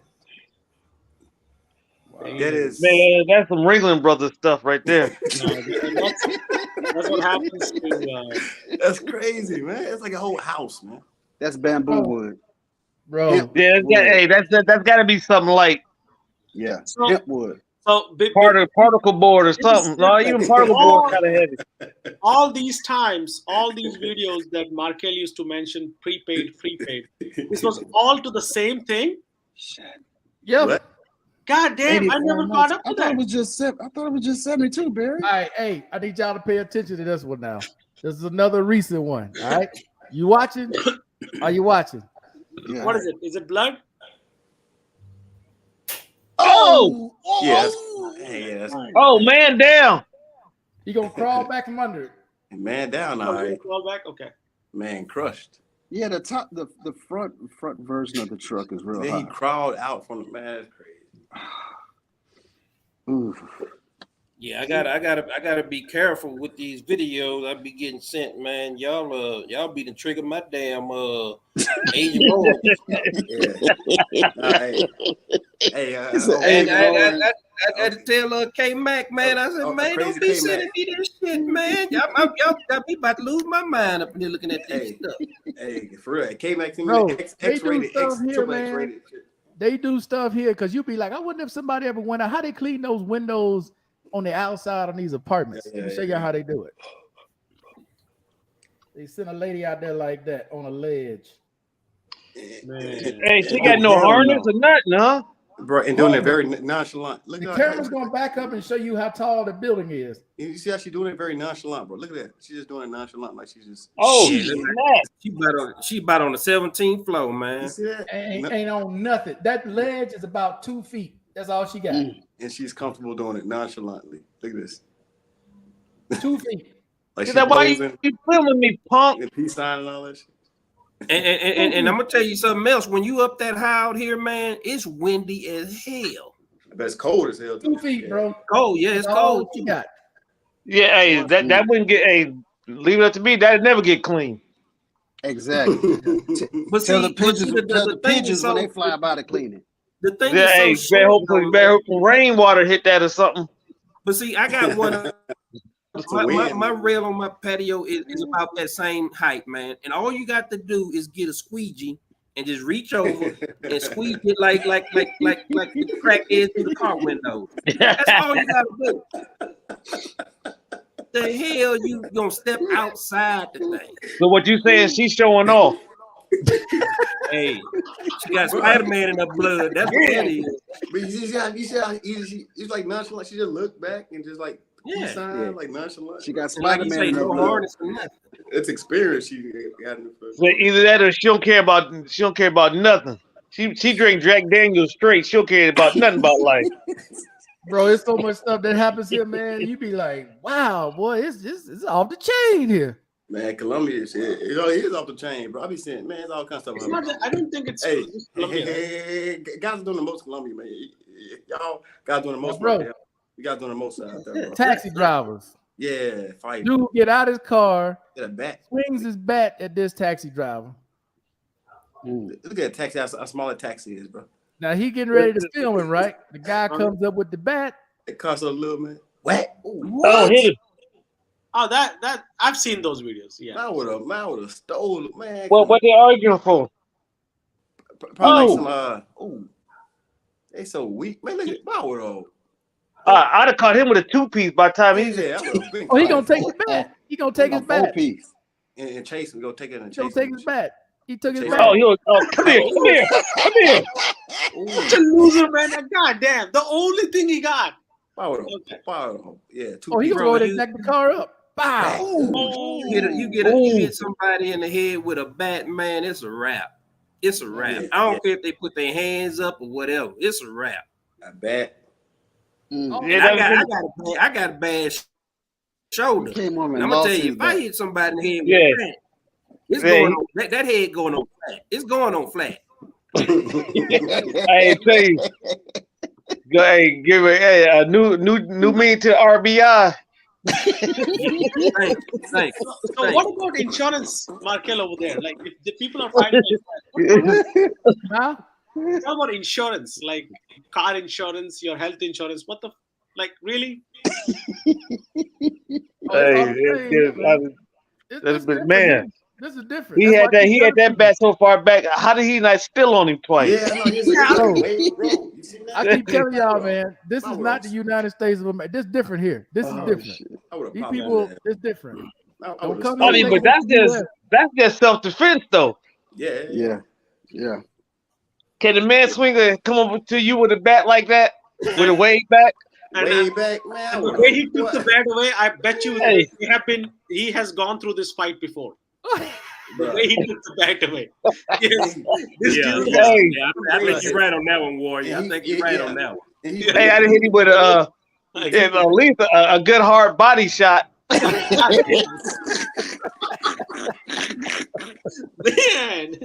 I'm telling you, a good hard liver body shot, he'd have folded over. Yeah, like Spencer be giving them out. Yeah, you gotta put in your app for the VA for benefits. Bro, Spencer, that body, that dude's true.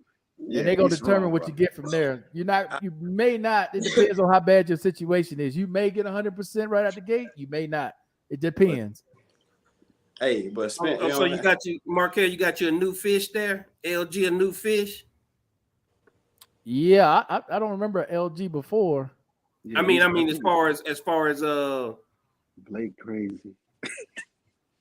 What are you talking about? You need to cam up because we don't know what you're talking about. Yeah, Freedom, man. Come on, Freedom, man. Cam up, bro. He said a 2024 hybrid Corvette is the fastest car on the road. I don't know about that, man. Wow, I think you're on them edibles tonight, there, love. No, he on that 18. That's the 18. That's that 1800. Well, both my edibles are 1800. Oh yeah, well, if you're on that 1800, then yeah, you and CBD Freedom older right now, man. Yeah. Oh yeah, older feeling good, bro. Hey, he ain't got the American. Hey, Blank Slate, he ain't got the American 1800. Oh, he got the straight out of the guava field. Straight out of Mexico. They can't even sell that in the States. Yeah, it's made. Right. I don't even. When I used to go to Mexico, I didn't even drink 1800. I drank that Hornitos because it was smoother. Hornito is smooth. Anything else, I'm gonna catch a case. That's a veto. It's better. You said anything else, you're gonna be a defendant, huh? Exactly. Your Honor, I don't speak Española, como Estabar, Quesadilla, all kind of shit. Actually, hey, Blake Slate, I'm different. And like me being drunk, I speak better Spanish when I'm drunk. Oh shit! You say no, that's what you think. Yeah, nah, thank you. That's what I know. Ain't what I know. Real talk. You think como está stewardess? Hey, como tostadas. Full conversation. I can hold a full Spanish conversation when I'm drunk. Oh, right? shit. Like, when I'm not drunk, I don't know what the hell. I better say hola. Hey, Howard, you gonna have to make a video now. Yes. Hey. Yeah. Real soon. Hey, Michael, other than you, all these guys also have their own channels. I don't have any. Like, I need to follow their channels. The only one I follow is Right Howard now, and Markel. Yeah, Howard, do you have a channel? Subscribe. Yeah, subscribe to me, bro. I got a video on his channel, Warrior, where he butt naked in the school bus. Hey, all he got on is a straw hat. Yeah, I would just drop the link, man. Oh shit! Crazy. Hey, a straw hat and a drink with an umbrella in it. hey,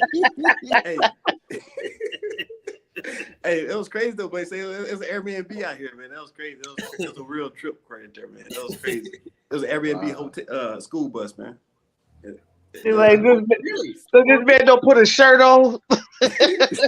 Well, shorts too, you know. So still, that flower is all I had. I mean, that little leaf, big old leaf, that picked from the tree is all I had. Yeah. Looking like Adam and Eve. He's pulling it up. No, he's pulling up the other one. Top 10. All right, this is for Mike. World's fastest cars. Number one. I Damn, don't see a what the hell Corvette. is that? What the hell is that? Tattoo? Something we can't afford. Tesla Rosa. That's a Tesla Top Rosa. speed 282. Damn. Hey, Damn, that's flying. Here's number two. Top speed 277. Copenhagen. 282. That's sick, man. That's Number everything. three. the Hennessy Veneron. 270. Bugatti. But what's the point of these cars, man? The moment you go more than 261. 40, you get a ticket. You're going to get more than a ticket. Shit. 267. No, the moment you cross 40, 45, 50, you get a ticket in DC. But I mean, You but already- you got already get- 256. Hey, a guy can afford this car. A ticket is nothing. If you can afford this car, a ticket is nothing, bro. Come on. 249. Hey, if you can afford that car, you don't even care about a ticket. Yeah, a ticket. Exactly. That thing probably cost 248. $500,000. That thing cost $500,000 easy. McLaren. Man, Care about no ticket, man. 240. And number McLaren used to be 10, the Yeah, shit. he said a ticket. 238. I don't see I a don't vet see- nowhere. Exactly. oh no, that's not even that same class. That's super class right there. When you said the He fastest said- on the he road, said- I'm he like, said in I don't the think so. He I meant don't think so. he meant domestic cars. Shit. That is domestic cars. Them ain't domestic, man. Yeah, they are. That's He said domestic. That's domestic for a Them billionaire. No, it's I mean, not. Yeah, them I kind of seen- cars no, used to I ride seen- around I in seen the all- store, man. No. I seen all foreign names until number 10, which was either 10 or 9, which is Saline. Shit. It's crazy. Hey, Warrior, just follow my handle is at Howard Cooper 101. So Okay. yeah, Howard Cooper 101. On the tube. So that you got new handles on YouTube. So I think it's Howard Cooper 101. I'm searching. Yeah, it so right just because the link I'm trying to drop it on Markel because I think Markel you blocked the link. No one can. Send me the link. Yeah, Howard. they I'll got- put it on here real quick. Okay. I'm watching high school here. The news here. They got girl wrestling teams here And what? Where? in Iowa. I'm Oh, watching high school wrestling all female team. Wow. And You they sure it's getting all at it. female? You sure? No, it's all yeah. female? No, this is all female. Yeah, They that's about right. wrestle with each other. Female. That's Yeah, good. 245. That's about right. For a No, damn that's oil good. change. That's crazy. Yeah. So some people, that's their car note. Dude, the car note. What car you got for 245? A Yugo? One of them Honda Accords, 89 Honda Oh, Accord. okay, 89. Okay, because I'm about to say 245. 245 for oil change? Man, please. It's a General Motors. $245. No, I'm trying to tell you that is normal for a car like that. The 7 Series brakes. Yeah. Wait till you get ready to put on brakes. If and it is see how more much than them 50 brakes bucks are. for oil change, you keep the car. I don't Bro, know. Yeah, because for my Cadillac, I'm paying 79. Dude, for It's Yeah. still when expensive. he gets ready to do Yeah. brakes, I guarantee you he could buy a used car for what it's gonna cost him to put brakes on that car. Yeah, you looking at about a couple of $100. No, that's $3,000 to put brakes on that Beamer. Yeah, Just for brakes. That's just the pads. That's not crazy. Just changing the pads. What type of rotor. what they That's got? just What type of pads. pads they using? That thing is expensive. Just Man. them The same. them sandwich things, yeah. No, You got those the drums? They pads, got drums I forgot on what the them? hell you call those things, but they got special pads that go on that car. They ain't just you can't Hey, just go to dude, AutoZone They're not Hey, that drums thing that on better them. stop the space shuttle. Hey, so I got seven, it. I got subscribed it just now, so that's cool. Oh yeah. Okay, cool, man. hey, You know, hey, Marquette, They're Hey, going to hey, actually Mark- states. Where you go to states? I'm going to stay soon for my birthday, so I'll be doing in the city in the states soon, real soon. well, somebody need to pick up Markel's Fuck the US. 14 Pro. and bring it back to him. You need to get that, bro. I do it. Yeah, we're gonna stay in like. Man, I'm gonna just buy it here, bro. Hey, you know Markel don't meet people. That camera, bro. You right. Still, I don't. But I'm gonna buy it here. I'm gonna go and spend the $1,600 for the base model. Fuck it. I'm gonna just buy it here. The base model. You get that 14 Oh, Pro, good money. No, I'm getting the 14 Pro Max, but the base model, 128 gigs, is $600. Phone? Nah. You messing up, Markel. You messing up. I'm Ohio gonna say that. State beat the brakes off 1 gig. 1 gig, baby. 1 Get gig. that 1 gig. 1 gig. 1 gig here gonna be about $2,500. Come on, Mark. Give me that money in the bank, shorty. What you drink? Nah, I'm good. I'm good getting the base model here, but it won't matter because I'm gonna get the watch. I'm getting the watch Ultra, so it don't matter because I'm gonna just use the Ultra. I'm not gonna even use the phone. You're not gonna use the phone for you're not gonna be taking pictures on that phone or videos? Man, that video's a die for, bro. I be taking videos of my granddaughter, man, when she be clowning. Man, her and my grandson, it's the die. It's clear. It's clear, yeah. They be like, it's like my people be like, yo, it's like I'm right in the video. Man, is that good? What it called? Yeah. Yeah. It should be. It better be that good. All that money. Yeah, I spent a grip for it, but hey, that come with continental breakfast. Is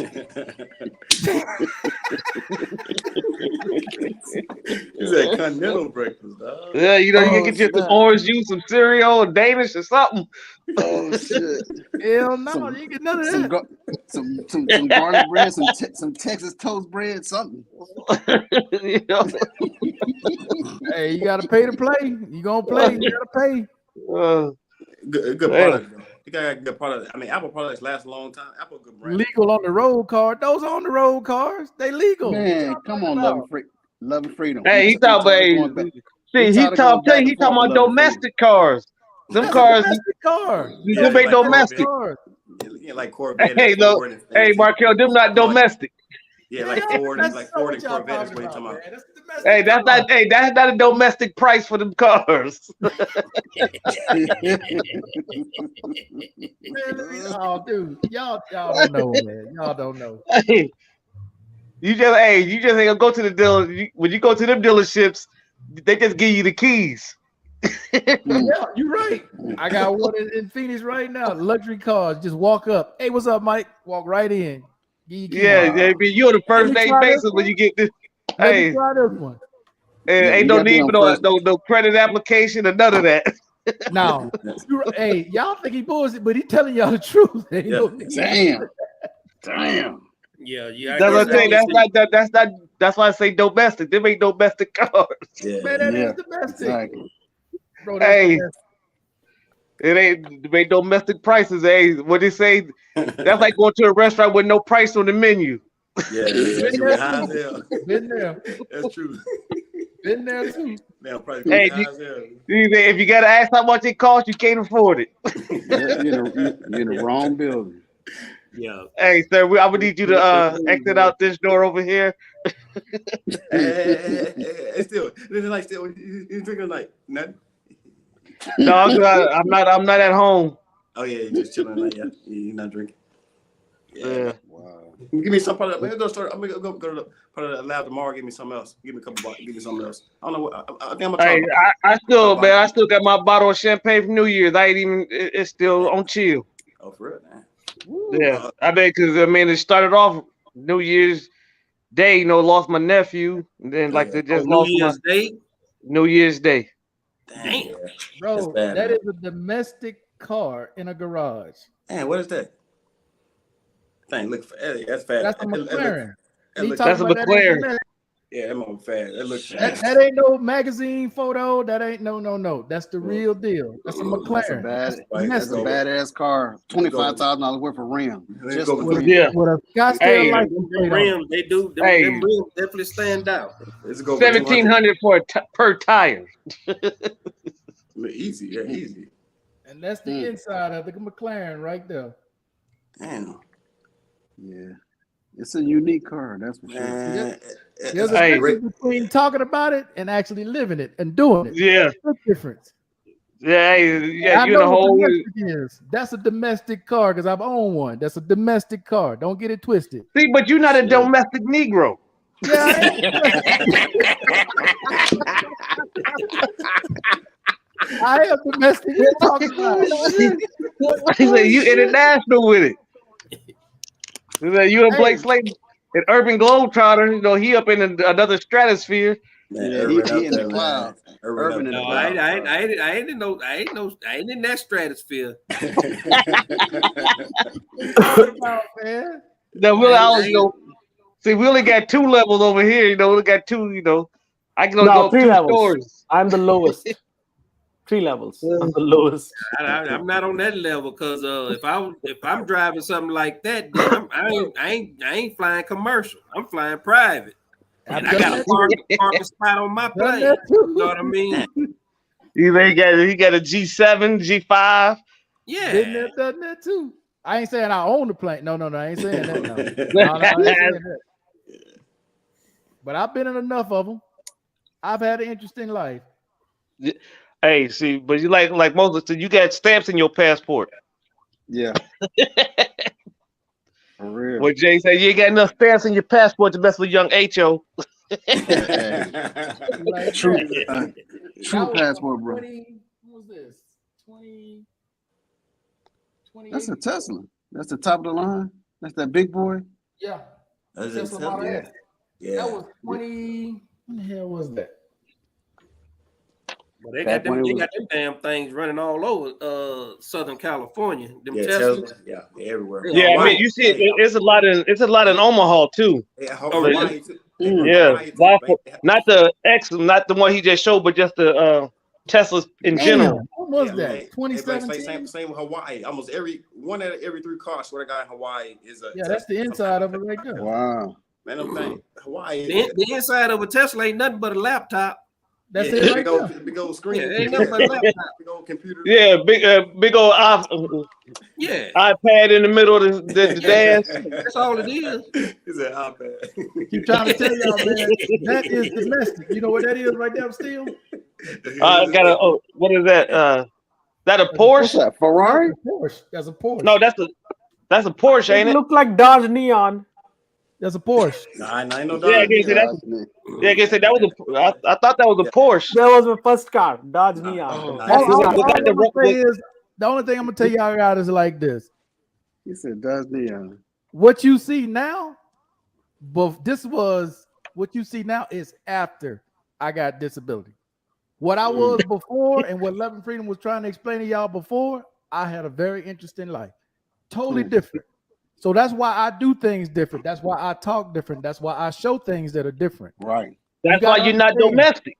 That's why you gotta understand when I be telling y'all stuff, it is like, dude, I wouldn't fuck with that. That's why I don't get on no Spirit. I'm not flying no damn economy. I don't know what the fuck that is. Hey, hey, Markel, I make too much money to fly Spirit.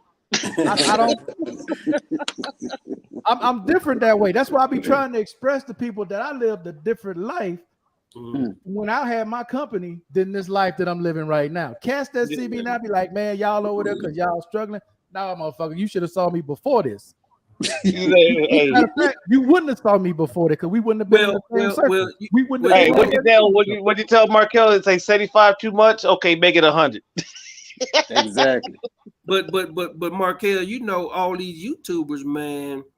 Some of them before they blew up, you know, some of them blowing up. But man, them guys, you right, you know, they make videos of how to get around on the bus and stuff like that.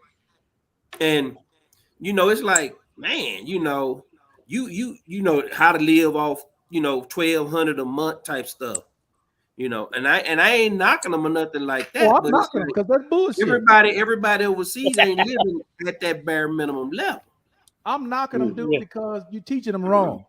Yeah, you're lying to them. You teaching people to come to a country that's already got people at the bottom, and you want to go live at the bottom, making bare minimum, and then you think you're gonna make it on that. You a 35, 40-year-old man living on $900, saying you living like a king. What lie are you telling these people? Because it's an old dude.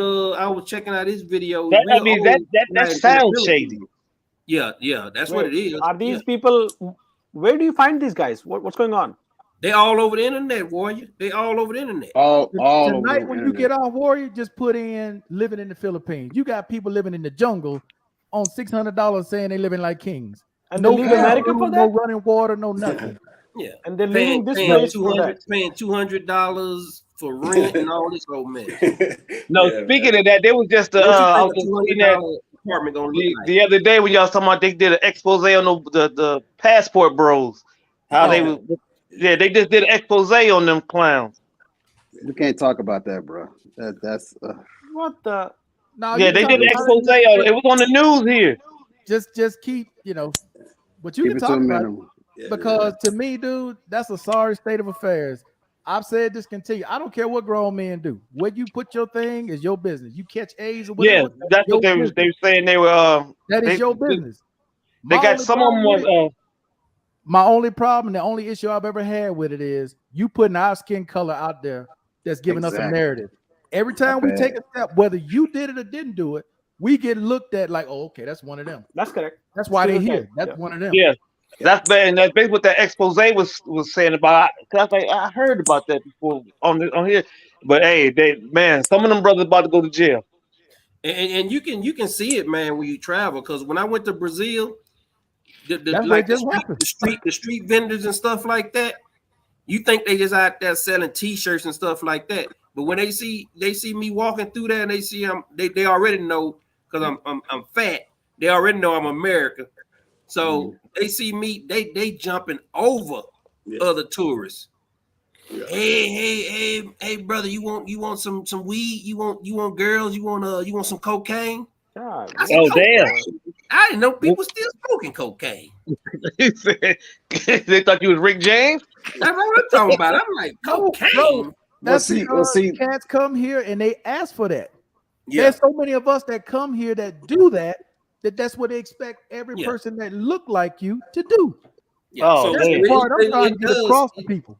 Yeah, it does affect you because they come in. I'm like, man, I got gray hair on my beard. I got gray hair in my head. Do I look like I do cocaine? Come on. Yeah, so I mean, but that just tells me that that's what brothers are coming down there looking for. Yep. Yeah. Right. So, And they had they had a limited English, but they know the key words to ask you. And that was people walking around with their children, and you running up on me talking about you want girls, you want cocaine, you want and people looking at me like, and I'm like, money, man, they hustling trying to get that. But it's big. Weed and cocaine is universal, I guess. Yeah, I mean those coming. But see, but I smell the weed on the beach and stuff like that, so I wasn't really tripping on the weed. But when he said cocaine, I had to grab my pearls. You know what I mean? I'm like, what? Cocaine? And you got to clutch your pearl out of the entire crowd. You came to me out of the entire crowd. God damn, that's even worse. But that's what happens, though, man. That's the stigma that if somebody comes from the States and they come here, they get in the taxi. The driver gonna ask, "You looking for girls? You looking for drugs?" That's the first thing they're gonna say to you. They're not gonna say, "Hola, ¿cómo está?" No. Yeah. That is not good. So it does affect you, man. But it's like what I learned, man, in the military. Like you say, you always on parade, man. You always on parade. And what that means, man, is that everybody's always looking at you. Good, bad, or indifferent. You always on that stage. And you have to be that ambassador to not only to your country, but to your community, your race. You know what I mean? Mm-hmm. If you out there hot dogging and stuff, and see, the only problem that I have with these guys talking about the brothers that got passports and that's traveling, and I tell them I've been traveling since 1991. Yeah. And let me tell you, it wasn't no black people in these different countries, Singapore, Hong Kong, you know, because military, people been traveling for years to these different countries, Germany and all that stuff. Exactly. So what they doing ain't new. They're not Christopher damn Columbus. You know what I'm saying? So that's what I'm saying. So like, the passport, bro, is a new concept. Even I think since 2020, I started hearing about this. No, it's before that. It's before that. Before that. It's 20 years. It's actually 20 years before that. Passport Brothers. Okay. Yeah. Well, yeah. So look. So it's called as Passport Brothers. Okay. Well, so hold on. First of all, the whole passport, bro, is it's a loose knit slogan and subject about passport, bro. So first of all, bro is brother. So it's loose knit of people with passports, Americans pretty much, who is leaving the U.S. mainly because of the female relationship and going overseas to date. And do other things. They ain't dating. So that's what I'm saying. So that's what I'm saying. Damn dating. Yeah, and pre-pagos. It's so loose that anyone can actually just say passport, bro. So it just anyone who travels from being a foreign expat can be labeled a passport, bro, in any concept. So I consider myself a traveler, and because I retired overseas, I consider myself an expatriate. I'm not a passport bro. You know, I don't classify myself as passport. That don't mean other people won't. You right? That's what I'm saying. Exactly. Yeah. But it's my thing is like this. Like I say, I've been traveling since '91 to different countries, and one thing that I never used to see people do is just film everything. Yeah. That phenomenon, man. That's what the old heads taught me, because we would roll out. These old heads would tell us when we go to the Philippines, we go into the jungle. The jungles where all the black sailors used to hang out at. That's why the black that they used to call it the jungle. It was a part of town in the Philippines. They used to call it the jungle. It wasn't exactly the jungle. It had modern. By the time I got there, it was a little bit modernized.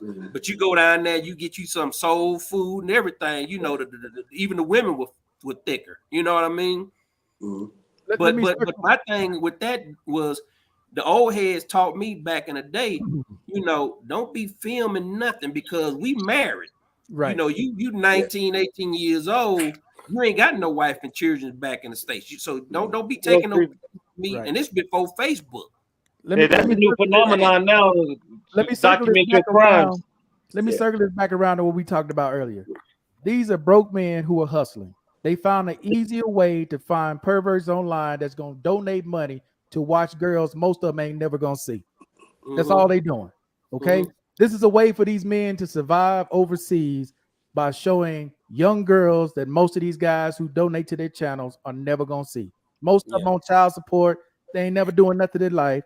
My only problem with it, and I've said this again, when you promote stuff like that, you ain't just promoting it for you. You representing your race.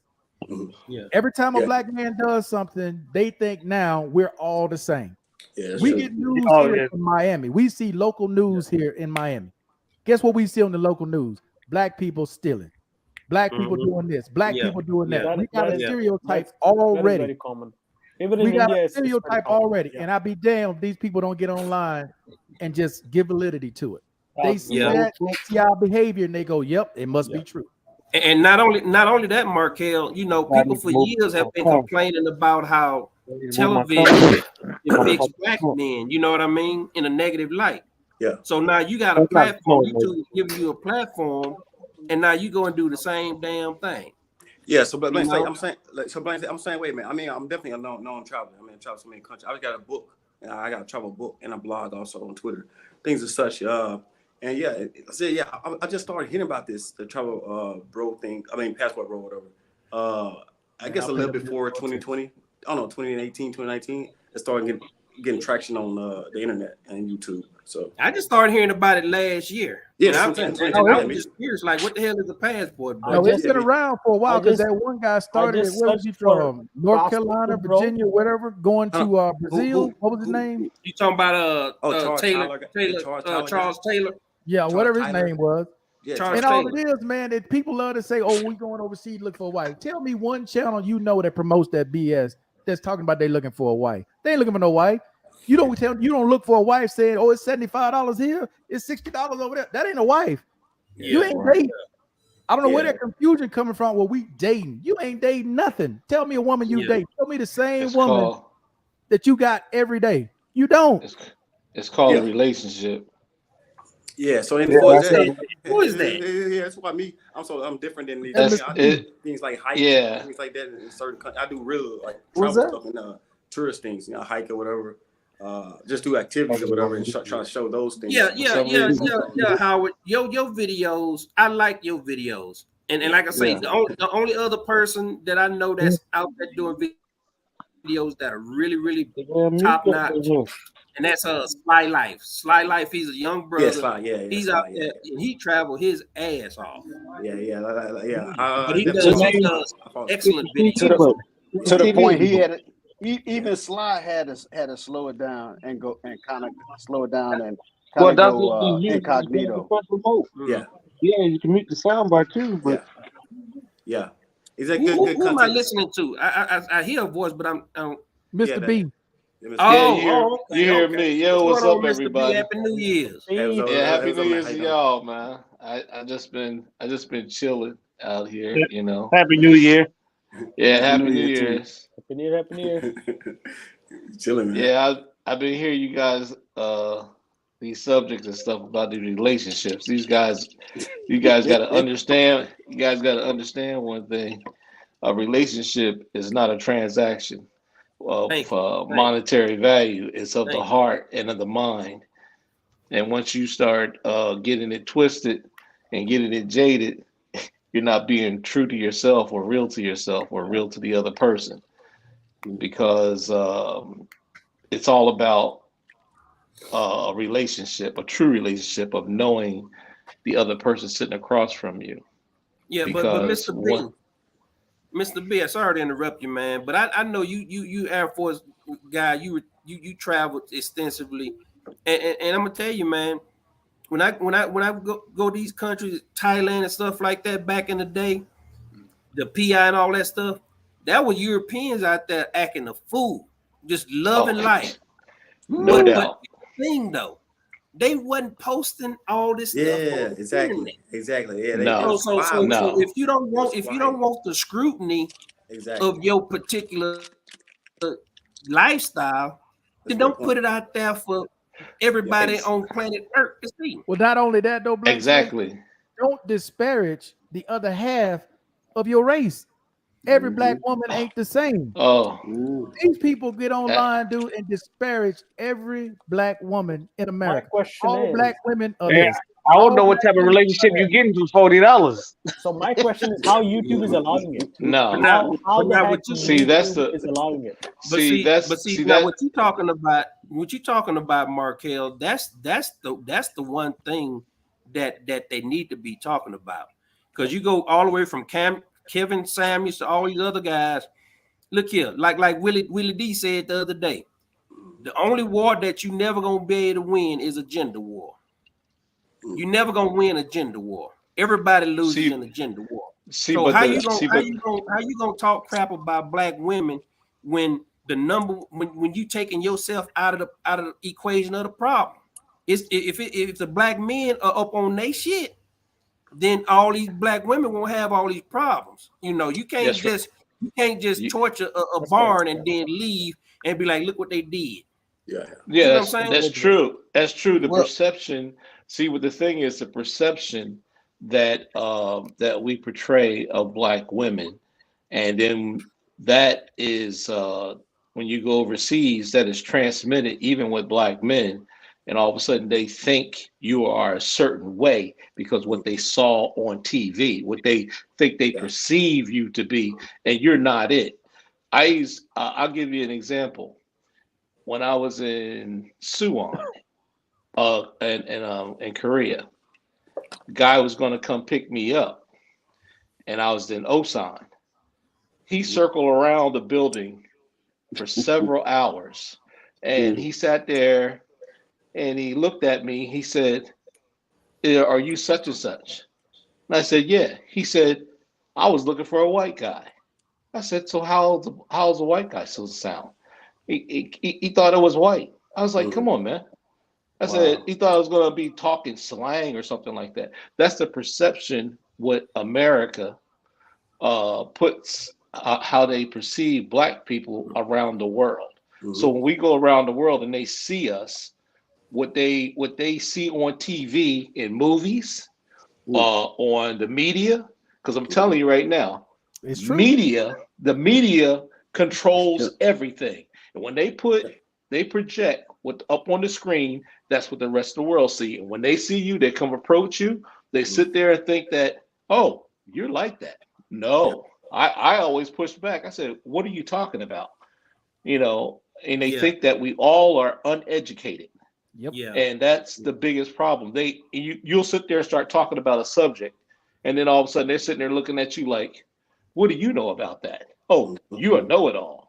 But see, Mr. B, you really nailed it on that one, man. That's the thing, and that's why I like Markel Channel. And I talk to K Mac about this all the time.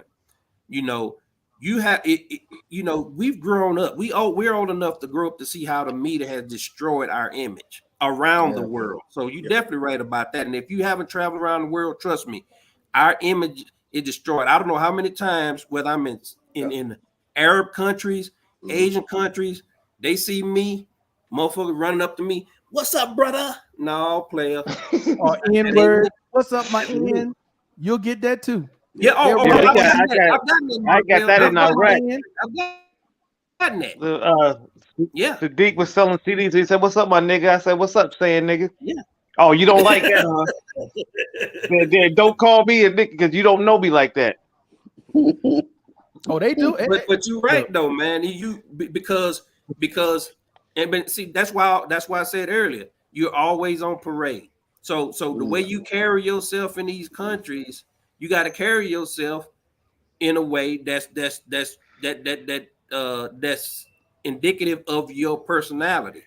You know, if you out there with your booty cheeks hanging out and you're sagging and your underwear showing and you know, all flip-flops with socks on, all this old crazy stuff, gold teeth all in your head, you know, then people gonna perceive I got gold teeth. But blank slate, I'm gonna push back on that. I see guys that are very wealthy where I'm at, and all of a sudden, I'll give you a story where there's one guy, he thought he was so smart. This dude worked at Microsoft, and he was high up on the chain. This young man walked in there, told this dude, "Man, look at you. You work at Microsoft. Why are you sitting here being dressed like a bum coming in here like that?" He didn't know he was talking to a CEO. They banded him for 5 years from even applying to that job. So so I don't think is what you're wearing, it's what's coming out of your mouth. I'm saying, I have to disagree. It depends on where you're at with us. I understand what you're saying, but what I'm saying is this: we have to, as a people, have to stop looking at what we're wearing, because all of a sudden, because look at what they're wearing. We have to stop saying that. I have to be. No, they're trying to put us. No, they're trying to put us in a box, and we're not all in a box. We're not all the same. We're not monolithic. We're not monolithic. We're all from different parts of backgrounds, and we need to stop making them put us in a box, because we're not. And what I see is, if somebody comes up to me and say all those things, you know, the first thing I do, I don't say nothing. I just look at them like they're foolish. I tell them right. I tell them in a second. I look at them like this, and who are you talking to? Because you're not talking to me. And that's the way we need to approach it. I always do it all the time. When I go inside a store and a guy doesn't, and all of a sudden the guy is sitting at the counter and there's another person of a different persuasion, and I've been waiting there, I let them know real quick. I tell them like this: look, you work here. I don't. I'm a customer. And you better wait on me, or the manager will be out here in 2 seconds. And I go with the manager. Now, Mr. B, I hear what you're saying there. I think, but going back to your original thing about your appearance. Your appearance is everything. Yeah. How many years have men criticized women for true. dressing like sluts? Yeah, that's true. true. Use that as an excuse to approach them in a disrespectful way. Yeah. Well, if But you're the wearing thing the is, uniform of one, but let me say this to you. Okay, if they're wearing certain things, right? And I'm gonna bring this from a biblical way. Okay, you can look one time, but you always look a second time, don't you? See, I'm like saying like this. That woman that could be dressed up like that could be an executive.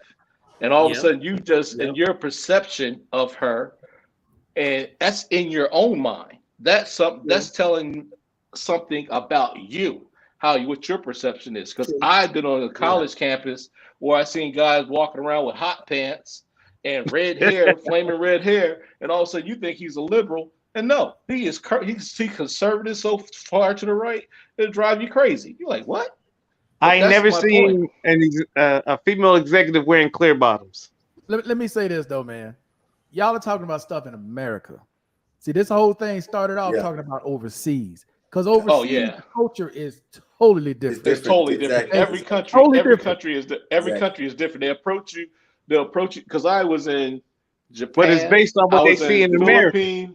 Yeah, no. I was in Japan, I was in the Philippines, and I was in America. What I didn't like about in the Philippines is how the Americans treated the locals. I didn't like that. It drove me crazy. And because America has this aura about us, like we're better than somebody else. Arrogance. You looking down on somebody. And the way I was brought up, you don't look down on nobody because that person that you're looking down on could be your angel. Yeah. Hey, Markel. Yeah. Hey, Markel, let me answer Combat Survivor here on his question that he posed to me and Howard.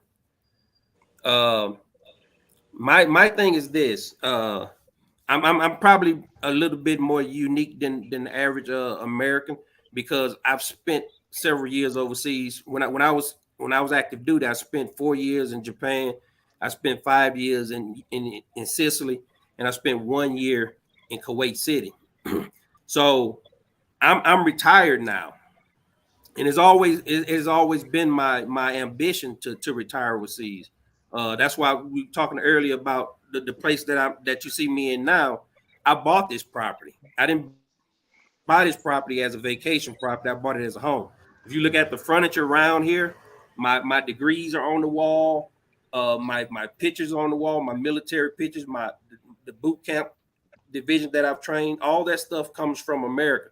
So I've literally moved to Colombia. So it's not a vacationing for me. You know, when I go to different countries, that's my vacation.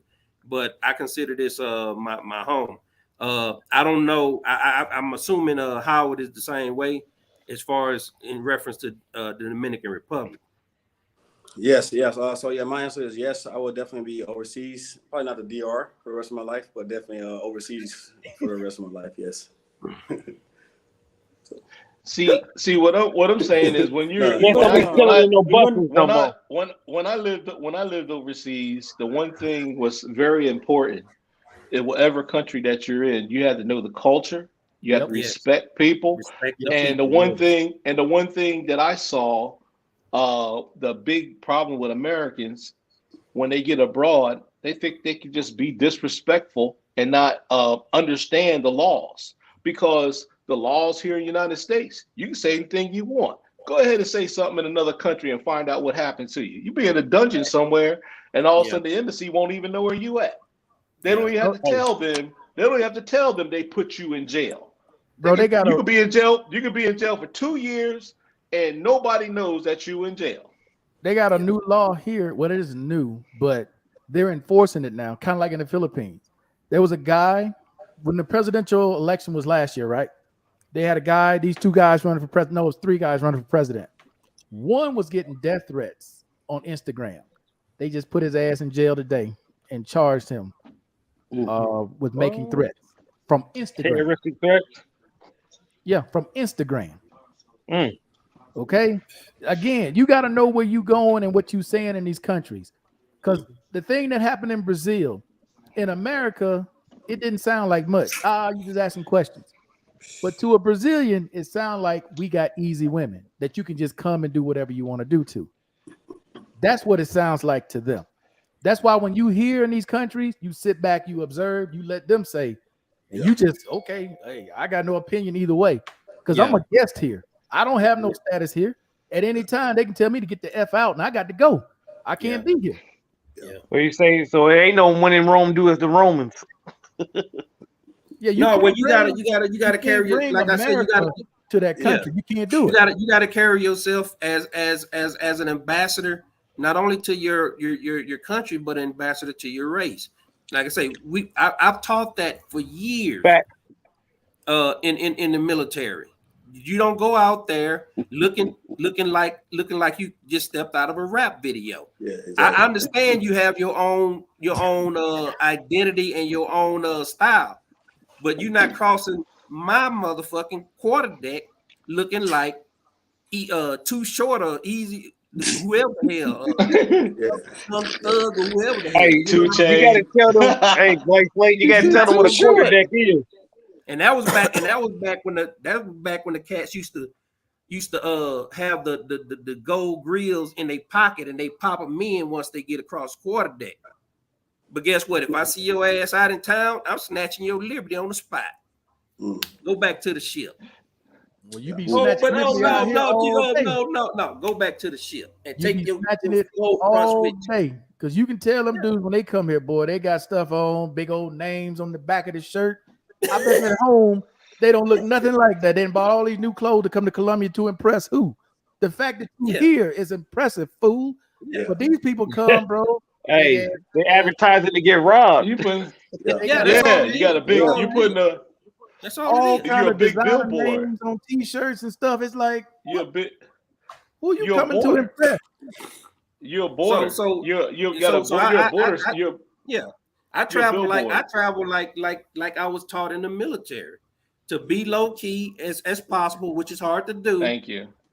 But just be low key as possible and respect people, smile if you need to, because like Mr. B said, you crapping on this one person because you think you higher than them. That person might end up being your lifesaver. Mm-hmm. That's right. Hey, don't be a soft target. And the other thing is that people see when they go to these other countries and they don't learn the surroundings, they don't learn the customs, and all of a sudden you're making certain hand gestures and you think it's all right. You sitting there waving at somebody. Yeah. You can't wave. You go to Japan, you can't just wave, or Korea, you can't just wave at somebody like that. They'll be like looking at you. They'll like, is it come here, go there? Their nonverbal cues are different, and you have to learn those. And if you don't, you can get yourself killed. You can get yourself killed. Hey Markel, when the girl tell you to come here, they do this. Yeah. I first saw that, I was like, "What the hell?" They thought I was never started. I was like, "What the hell is that?" Blank Slate, I thought she was saying get down. She was. Hey, that's what I was thinking, Markel. I said I was about to get low. I was like, what the hell are you talking about? In America, it's like when you come in, like they like, or they do their eyebrows a certain way. They don't throw their head back. I can't do it the way they do, but they got a certain way they move their eyebrows. Like, come here, Benakai. Hey, look, I can tell you, crazy, Markel, man. I can tell you, Markel, I can tell you a story. When I first got to Japan, and it was funny. I know I'm embarrassed. Okay, I went to get a hotel, for my family and stuff. So the girl was on the phone. She was looking at me, and she said, "Hi." So I said, "Hi." Then she said, "Hi, hi, hi," and I said, "Hi." Then she said, "Hi, hi, hi, hi," and I yelled real loud, "Hi." My supervisor knew that she's not talking to you; she's talking to the person on the phone. I said, I felt so stupid. You see what I'm saying? Yeah. Small things like that. I'm sitting there thinking that she's saying hi. I was like saying, "Hey, how many times she gonna say hi to me?" But I'm like saying small. I'm just saying those little small things. We, some people as Americans go around in these different countries. You have to embrace the culture, and you have to respect the people, because their family unit is different than ours. The way we roll is not the way they roll, because like our family unit is different. Americans are more independent. When you go to these other countries, these people are they're tribalism. They're tribalism. That's true. And if you step out, and if you step out of line, you're not gonna just have one. You got the whole family looking for you. But see, that's the thing, though, Mr. B. Sorry to cut you off, but see, that's the thing, and I think what happened in the Philippines is gonna move to a lot of other countries because they are filming girls without their knowledge.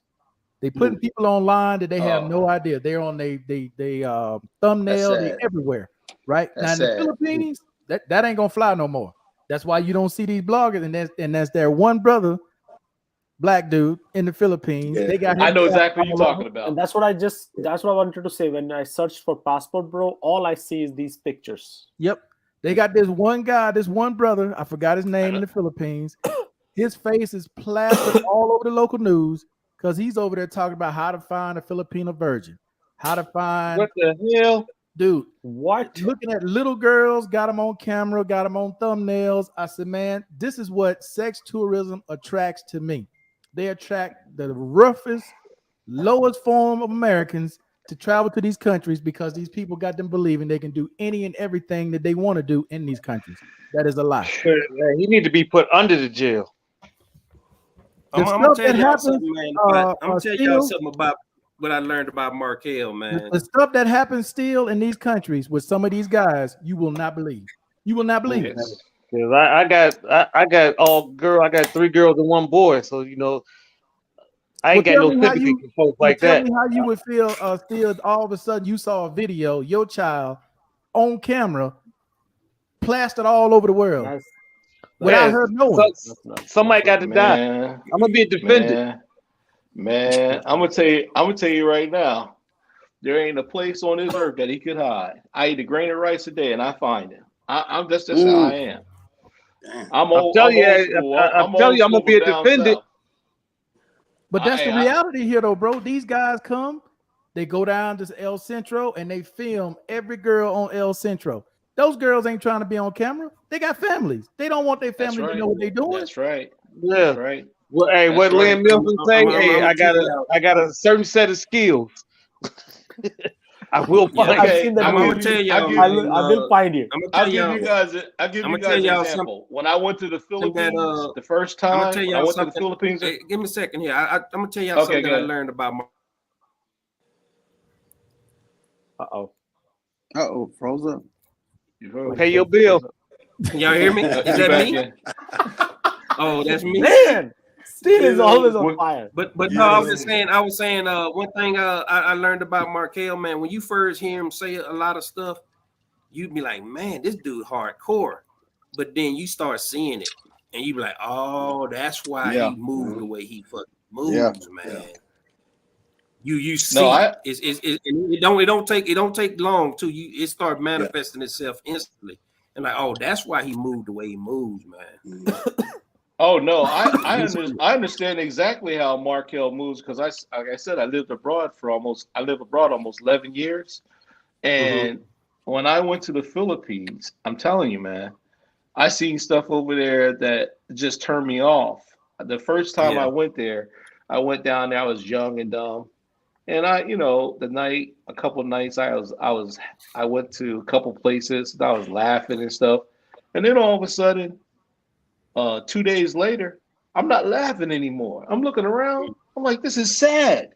It was really sad what I was seeing. I couldn't take it. But the thing is, and Markel is hitting on all points, is when you come to these countries. And here it is, you're a black man, and here it is, all of a sudden, you thinking that Markel wants to associate with you when he knows nothing about you. And then all of a sudden, here it is, your character is not to his standards. So if you're hanging around, all of a sudden, you're out there doing your due, going all these other places, then all of a sudden, you come stand next to Markel, they're gonna look at Markel, they're gonna say, oh, two birds of a feather flock together. Yeah, they're gonna assume he's like that, and he don't have. And I trust me, My mom used to always say this: you hang around trouble, trouble will find you. Exactly. Yeah. And if you hang around positive people, you're going far. You hang around negative people, you're going no far. You're going no place very, very fast. And one thing, Markel had taught me, man, he had said something, and it struck me weird at first when I first heard it, but then it eventually it's like, okay, yeah, that makes a whole lot of sense once you experience it. He said, if I don't mess with you in the States, why the hell would I be messing with you in these foreign countries? Now, when you first hear that, you be like, damn, it's like a slap in the face. This brother here is hardcore, man. He Right. made that dude straight up army. No, he's right. He's right. But Because when you sit at the bar with some of these people, Mr. B, when you sit at the bar and you sit down there and have a couple of drinks and you listening to these guys talk, these guys in their 60s, and they talk like 18-year-old dumbasses. It's like, you know what? If I was in the States, I wouldn't be nowhere around this fool. As a matter of fact, we wouldn't be in the same neighborhood. I know this for a fact.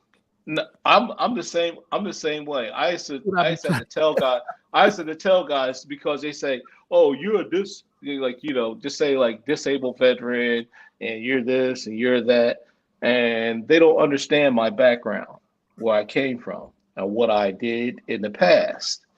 And I always try to explain to them. I said, "You think I want to be here?" I said, "Because let me explain something to you. Because right now, if I was in my profession when I supposed to be in, we wouldn't be talking to each other. You wouldn't be in my orbit. Yeah, exactly. I wouldn't even be talking to you. I wouldn't be, and I wouldn't be living in this neighborhood where you think I think I'm doing well at. I wouldn't be living here. No way. Yeah. No. That is my point exactly. If it I'm like that here when I go home. Hey, I ain't talking to you then. I ain't talking to you now. I'll speak, and I'm about my business. But see, I've never heard anybody say it like Markel said it. So when I first heard it, I was like, damn.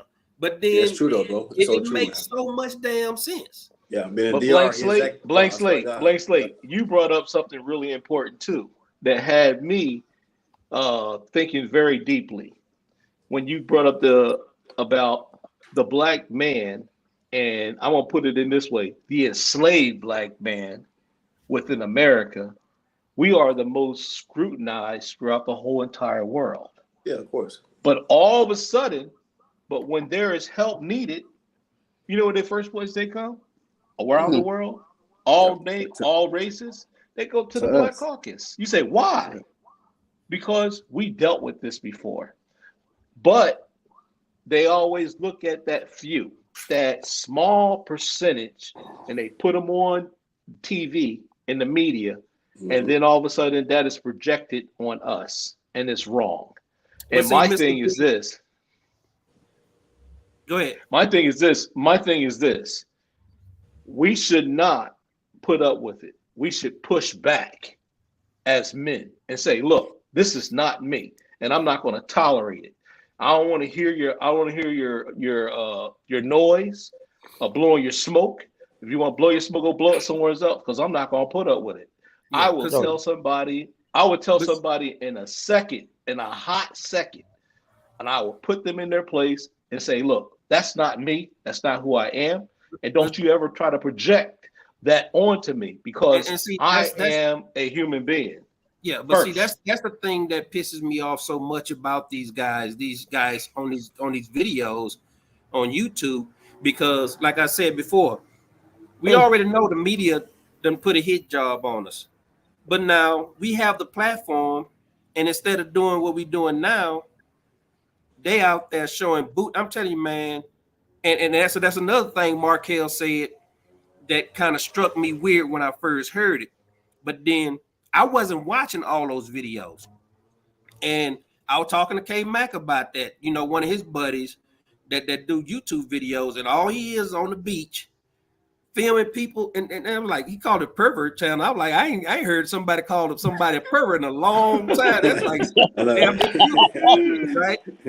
But then when I saw a little bit of it, I was like, that's exactly what it is. You look so fucking creepy. Yeah. Just filming people on vacation. You don't know if they with their wife, their mistress, and you putting them on the internet. You man, it's film like a random stranger. Yeah. Oh Bro. man, they in the club, everything, man. These people I they remember- feel everything. Dude, Now there used, listen to to be, this. there used to be a pervert in, I don't know if he's still doing it or not, in the DR, used to go around with a camera putting it on the girls' skirts as they walk down the street. And that's a damn crime but- in America. but- That's a crime. Yeah, but listen to this. When I was stationed in Korea, I was in an area called Suwon. We used to go to Suwon City. They used to treat us like kings. I used to go down there. I was be in a place. I know I ain't got no business up in there. I ain't got that kind of money, you know. And all of a sudden they treat me like a king. And you have guys over there saying, no, your money ain't good in here. We gonna pay. You follow what I'm saying? Then the base start getting populated. And you start getting these ignorant folks up in there. And then all of a sudden we went downtown one day, and all of a sudden people are throwing bottles at us. I'm like, what is this? That's the ugly American. I've seen it just about every country. I've seen it in the Philippines, I've seen it in Japan, I've seen it in Korea. And then all of a sudden you see it all day in Okinawa. Well, you know the Marines out there got a hell of a rep in Okinawa, man. No, the Marines in Okinawa got a bad rep because they used to put a bounty on their own. They used to put bounties on Air Force people. Yeah, the Marines we really used messed to up walk. Japan, man. We used to walk downtown. We used to walk downtown, and the Air Force guy would have a bounty on them, and they would have put $5,000 or more, see if they can punch you and knock you out with one punch. Yes, when I was over there in the 90s. Yeah, 90. Well, I was over there 90 because I was over there in 94, 95, and I was in the Marines, and I didn't know nothing about that. I was there from 1990. I was out there from 1990, 91 to 94, and then this is another. Now listen to this. Hold on. Now listen to this. The Airmen's Club. They approached Banyan Tree. Yeah, they approached me and they said. They came to me and they said, why are the airmen quitting the club? And I said, what are you talking about? They forced us as I was Air Force, NCO. They said, go and ask them why. We asked them why. They said, man, we bring our wives to the clubs and they're forcing our wives to dance with them. I said, what? They said, no. They said, if we don't, then when we go out to the parking lot, they beat us up. They gang us and beat us up because they want their wives won't dance with them.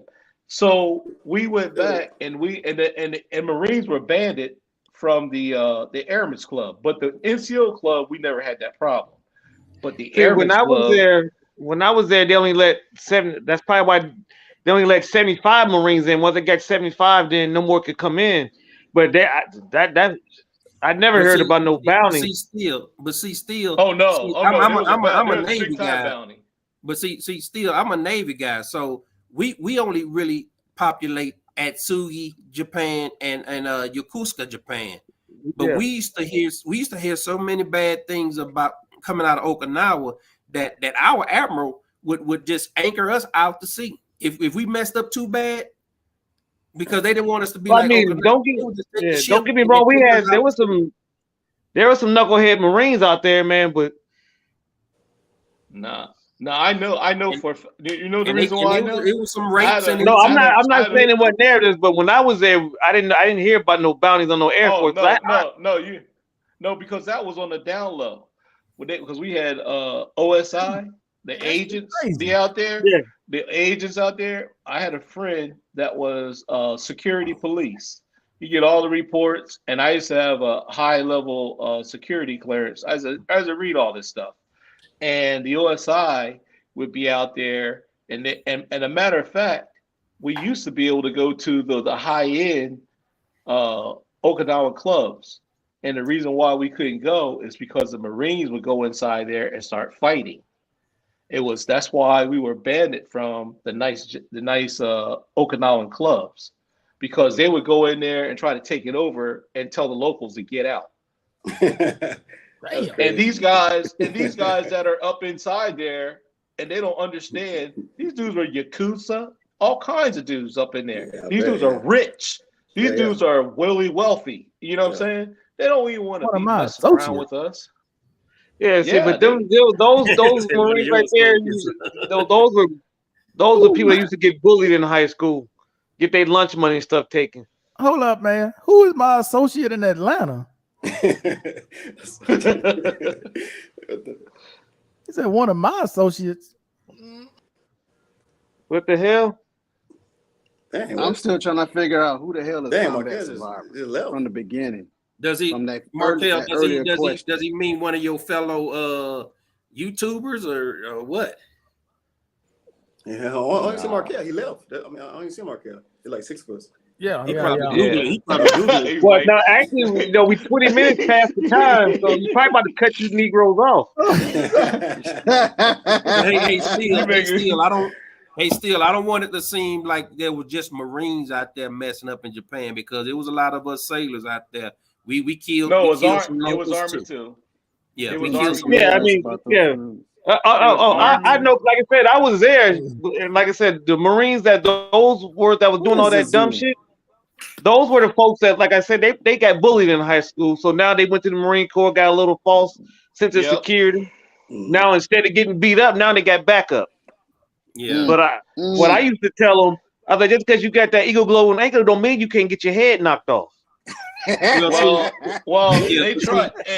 Still, they tried that in Suwon, and they had a tent city with a bunch of Marines, and we were doing the joint exercise with them. So the Marines showed up with their colonel and said, "We're taking over everything. We take your club over and everything." And we had a whole lot of brothers on that base, man. What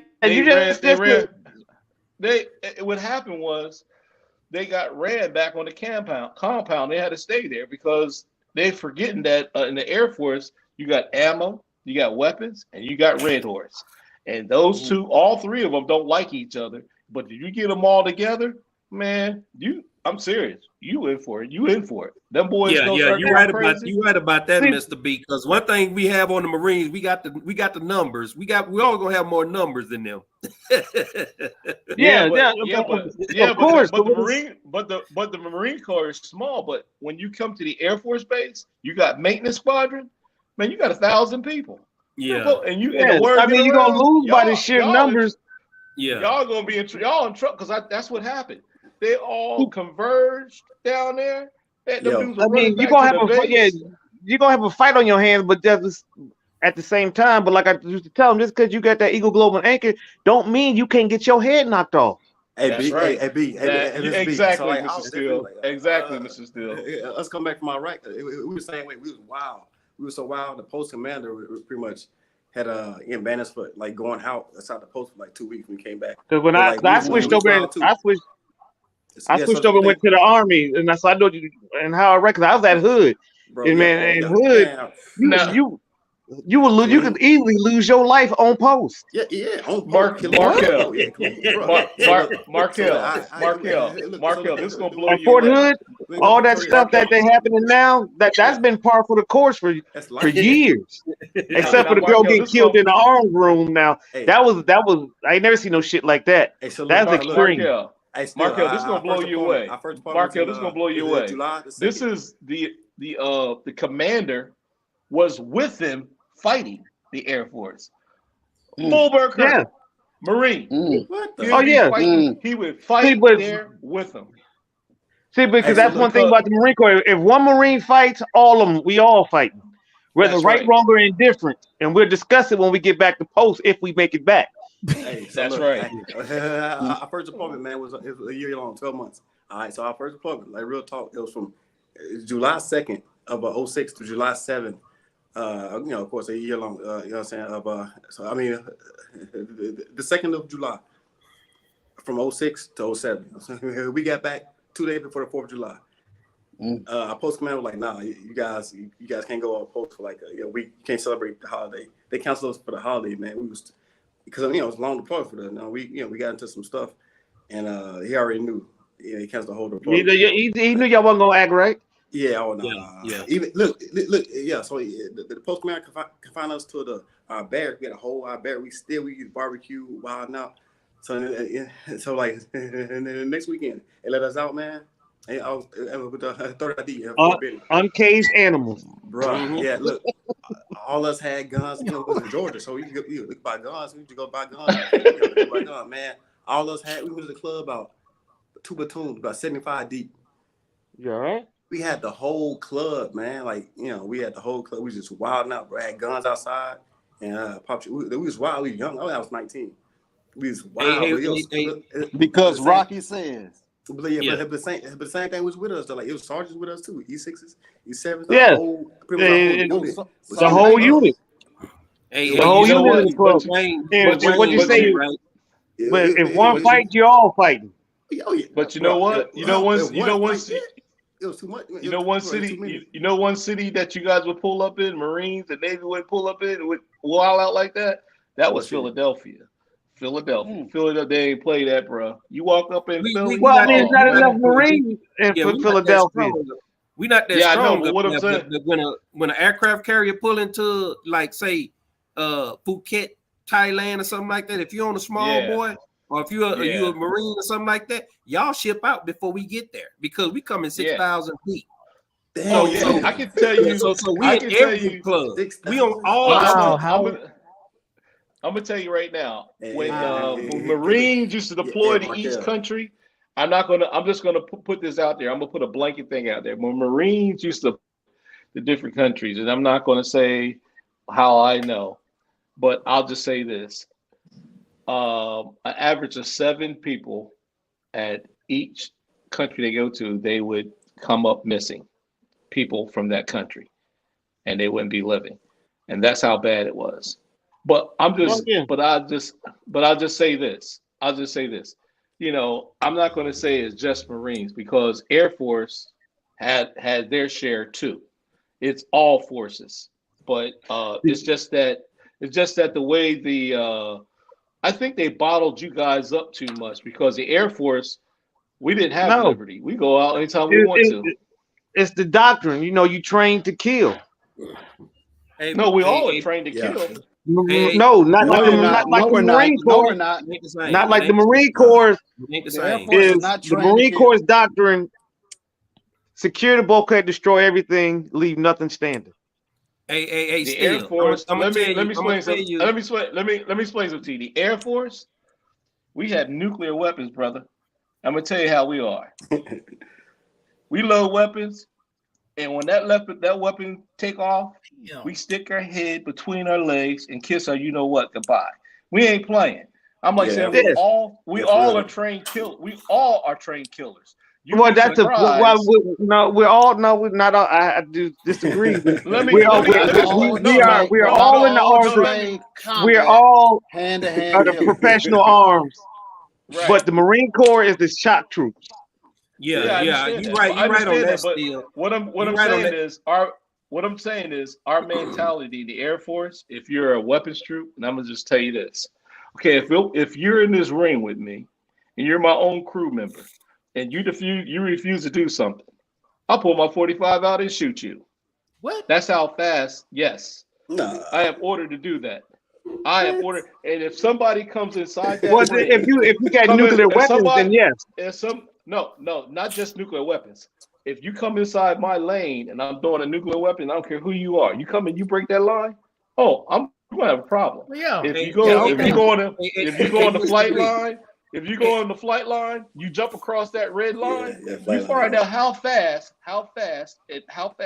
how much un-American you are, because everybody will be kicking your face in, laughing. Hey, Mr. B. Mr. B, listen to me, man.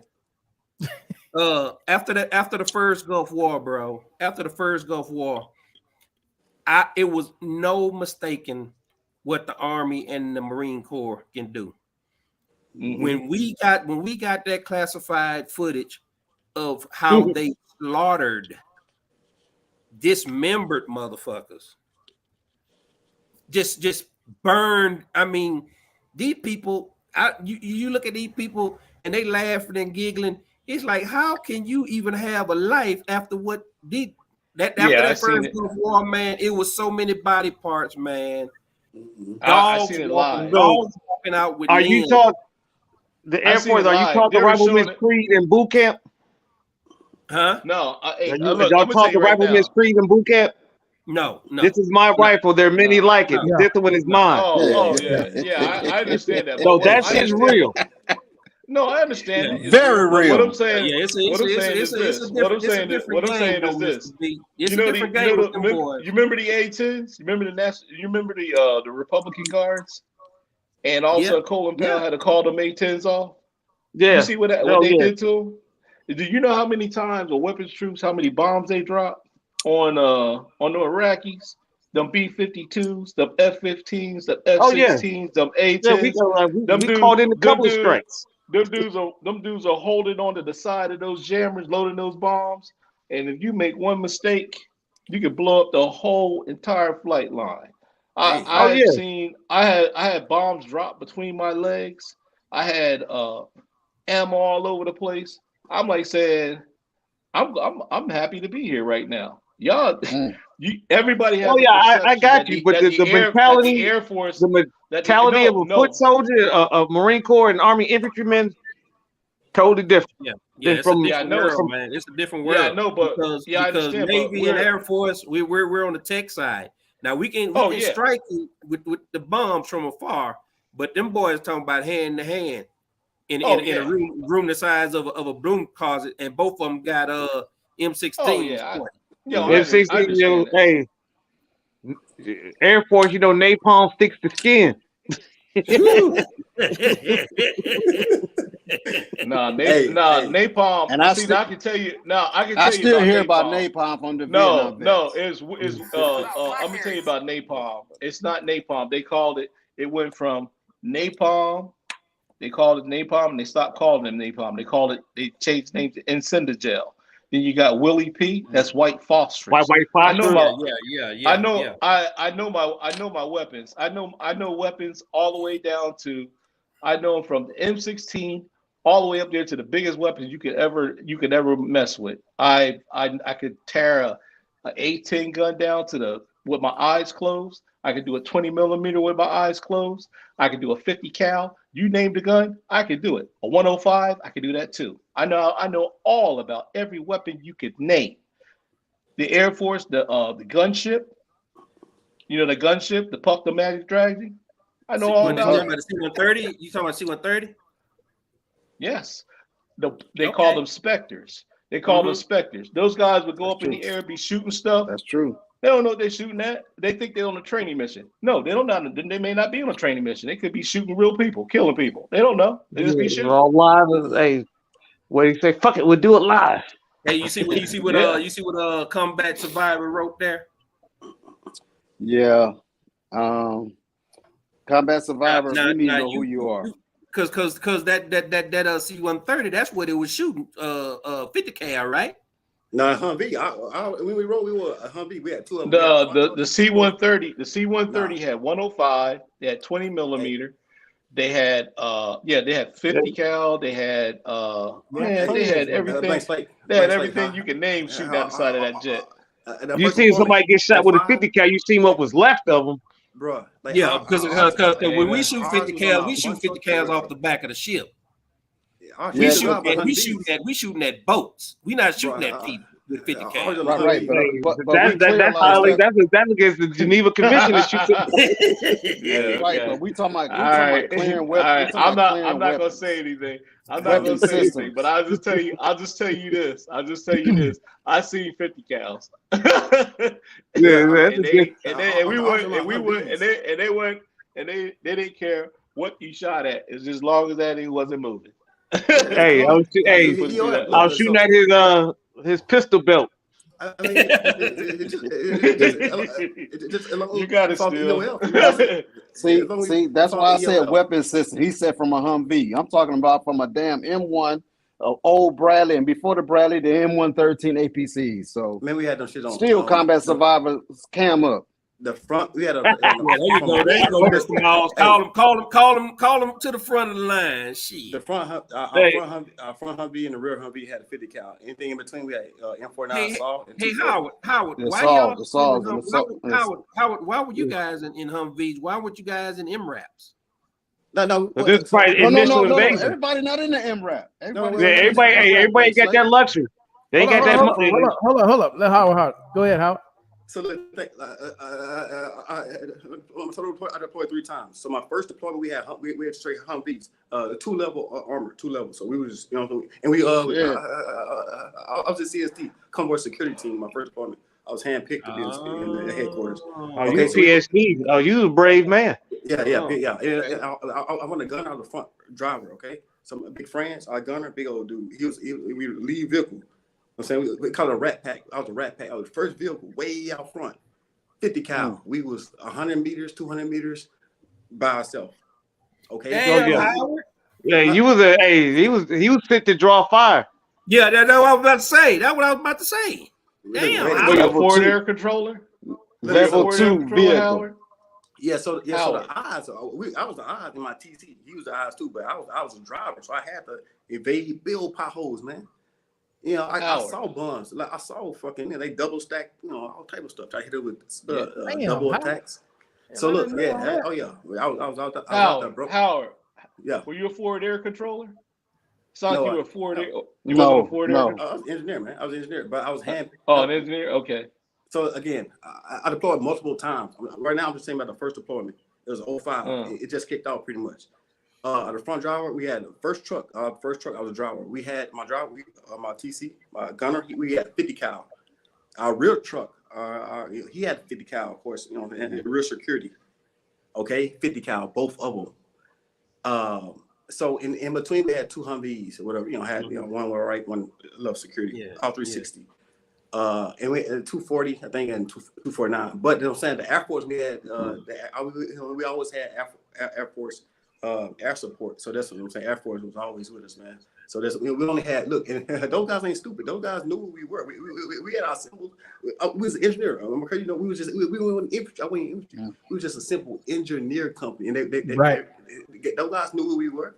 They really mess with us like that because they knew what was coming to them. 50 cal. See them long ass. Look, you got to see the long ass barrels. 50 cal barrels. They know what that is. Mess their whole time. They want none of that smoke. Look, hey, the butterfly, the M2 50 cal butterfly. They know what that thing. We just did like this. A rotation. Electronic. A gunner. It was like electronic. Like joystick. Yeah, a joystick. Yeah, like that. Man. Wayne, we know what you're talking about, Wayne, but still. Wayne hit it with that one. He hit it with that one. Yeah. So and then Afghan 2010 we played Afghanistan. Yeah. So we were big old en route, man. We got big old things, man. The thing was like air thing was suppressed. You close the door, you know what I'm saying? So it's it was like it's level 4 up armor. Hey, how not normal. That's one of the reasons why I had to switch. I had to keep my brain housing group about me. Yeah. We use Humvees. Yeah, we had 50 cal Humvees, man. That thing was heavy too. Maybe I had to load them Humvee. I had to help my gunner load the Humvee. See, I was part of that initial invasion. So we crossed the berm in soft Humvees. We had to take this so goddamn high. We had to take the doors off, not knowing what we were running into. Level 1. Still, bro. That's what I'm saying. I'm one of the still pretty much Battle Buddies was my drill sergeant. I joined in 05. The war kicked off in 03. They're still in the push across the border in 03. Those guys redeployed and went to drill school and was my drill sergeant. They was already crazy. So I came in crazy. That's what I'm saying. I'm really crazy. Combat survival. Howard, do you remember that island right off of outside Iraq, is close to Kuwait?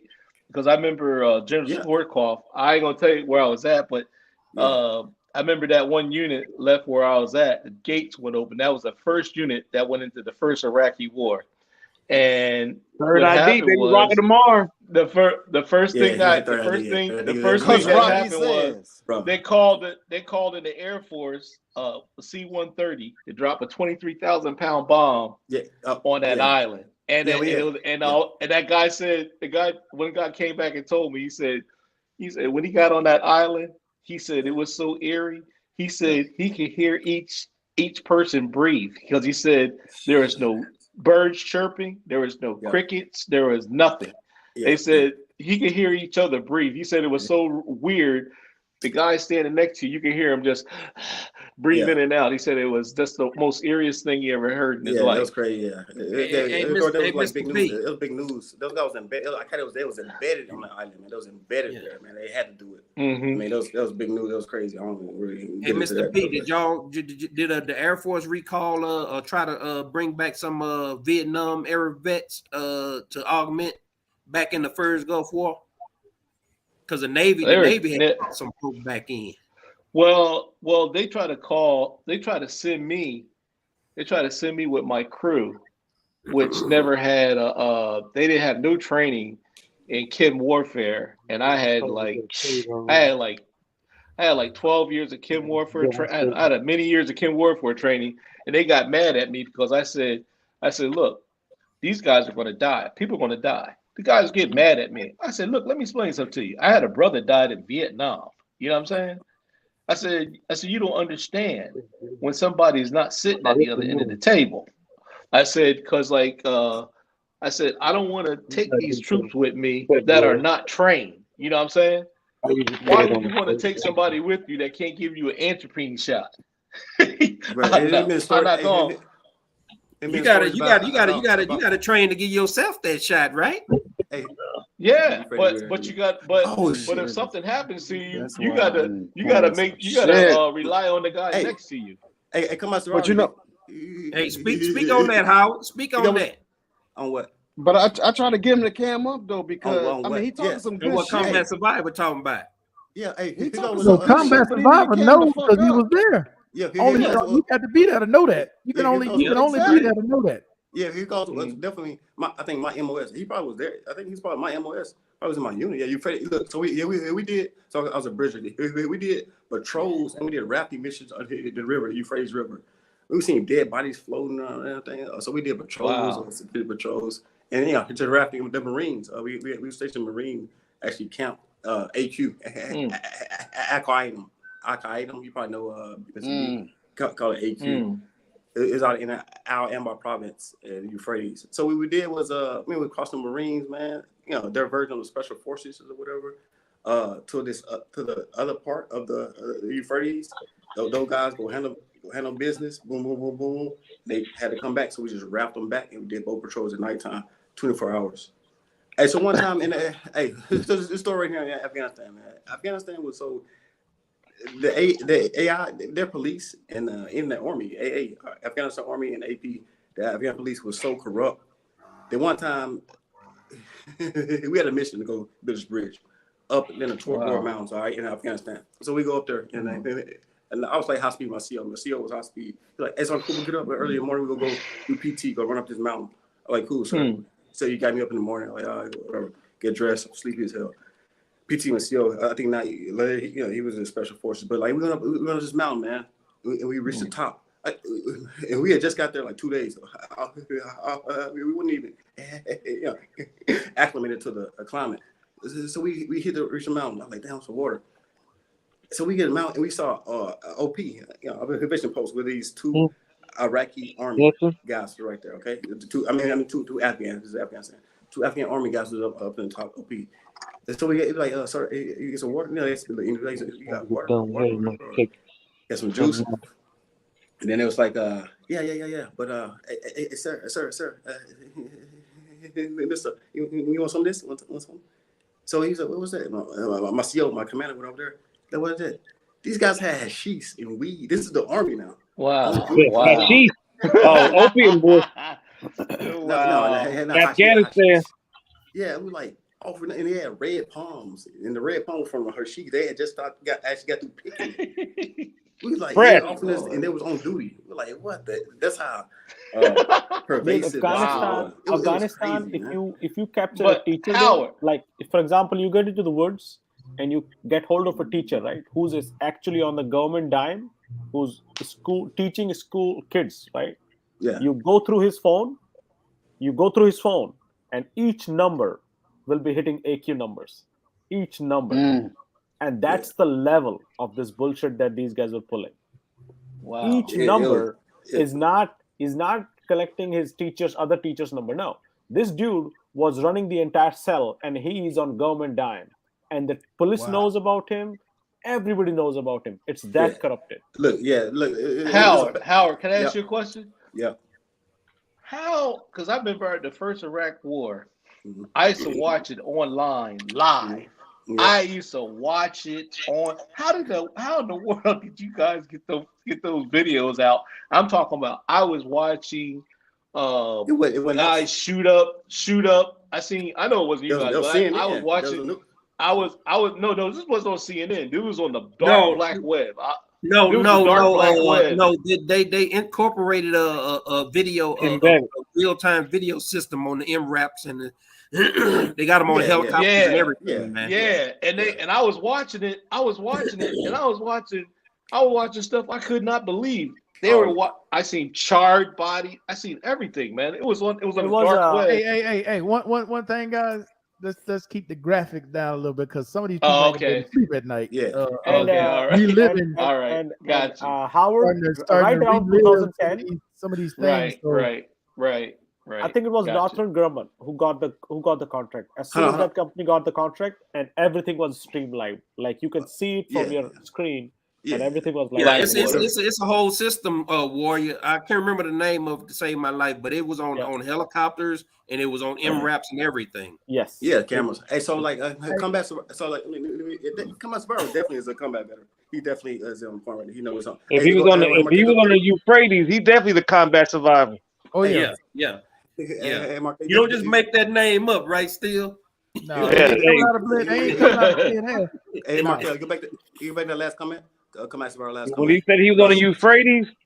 Yeah. So look. So but we don't. A lot of us don't talk about this right here. That combat survivors talking about. We don't see it. We don't talk about this now. Well, so right now, I will talk about it right now about what you're talking about. That's not fun. Look. It wasn't just for. We wasn't just doing it for fun. Okay. These guys got creative. Okay. Al-Qaeda. They was putting demolition and explosive on the camels, and they were training them to come and go. Come towards the gate, blow them up. Yeah, it's all type of stuff. So that's what that was. It wasn't just so we weren't doing that. So that was right. But a lot of people don't know about this, right? Yeah, that he was talking about. That's why I've been telling the cam up. I'm gonna give us another 14 minutes, but let me ask y'all this, man, real quick. Change subjects. What did you guys think about Shannon Sharpe? Somebody asked that question earlier. Yeah, Sharpe, man. What is that? I think what's that? He a big dude, bro. Hold on. Shannon a big dude, bro. He was a little out of line. He was a little out of line. Going on the court. Going when he started telling him to come over here. But I understood why he did it because Brooks cussed at him first. So he was telling him, hey, come over here, say it to my face. Yeah. But he got to know, being that who he is, the spotlight's going to be on him. Yeah, but Shannon. Had that been me or you, we'd have got kicked out of that game. Yeah, but that's LeBron's boy. They're not throwing Shannon. Shannon could be in the No, that's what I'm saying. That's what I'm saying. He got to be smarter because the owners, if they forget what the players say, they're going to look at what Shannon said. Yeah. The NBA, and that's what they doing now. That's what's running through all the phase. Oh, Shannon's unprofessional and all that. But what Shannon said wasn't in the beginning. He just said you too small. Right. That's just normal track. But then when Brooks talk about, man, fuck you. Oh, Shannon Shannon is the old country boy. Yeah, country boy. Yeah, exactly. I read the article. He's so strong. He's strong. Yeah, and that boy Cockstrong. He's strong. Hey, like you said, they didn't want none of that smoking. You want to tussle with that boy? Hey, he country strong. Shannon was talking to him. Now I read the article. He said, "Look, me and him are both from South Carolina. We from down south, and that's how we roll. You start blowing smoke at me, I'm gonna blow smoke back at you. If you want some, that was with T. Martin. No, Shannon's from Georgia. Shannon from Georgia. Georgia boy. He's from Georgia. Georgia. What he was saying, T. Martin, like I said, not with T. Martin, with Dylan Brooks, the basketball player, the one that was going back and forth with LeBron. Shannon had said when Shannon had yelled, "You too small to guard LeBron." So what Dylan Brooks yelled back, "Man, fuck you." That's what set it off. That's what set Shannon off. Shannon Sharpe ain't nobody to mess with, bro. I'm gonna tell you that right now. Shannon Sharpe, he's 100%. He ain't taking that. He don't care. He's like, look. That's what I'm saying. But look, so at the same token, he got to keep his mind about him because the onus is always going to be on him. Oh yeah. Oh yeah. One thing I can say about Shannon Sharp, man, is that but LeBron said he rolling with him. Oh yeah, LeBron, that's his man. Yeah, LeBron said. You see what LeBron said? He riding with him. He said 366 days. 6 days a year. 360. He said 366 days. He said leap year. Yeah, leap year.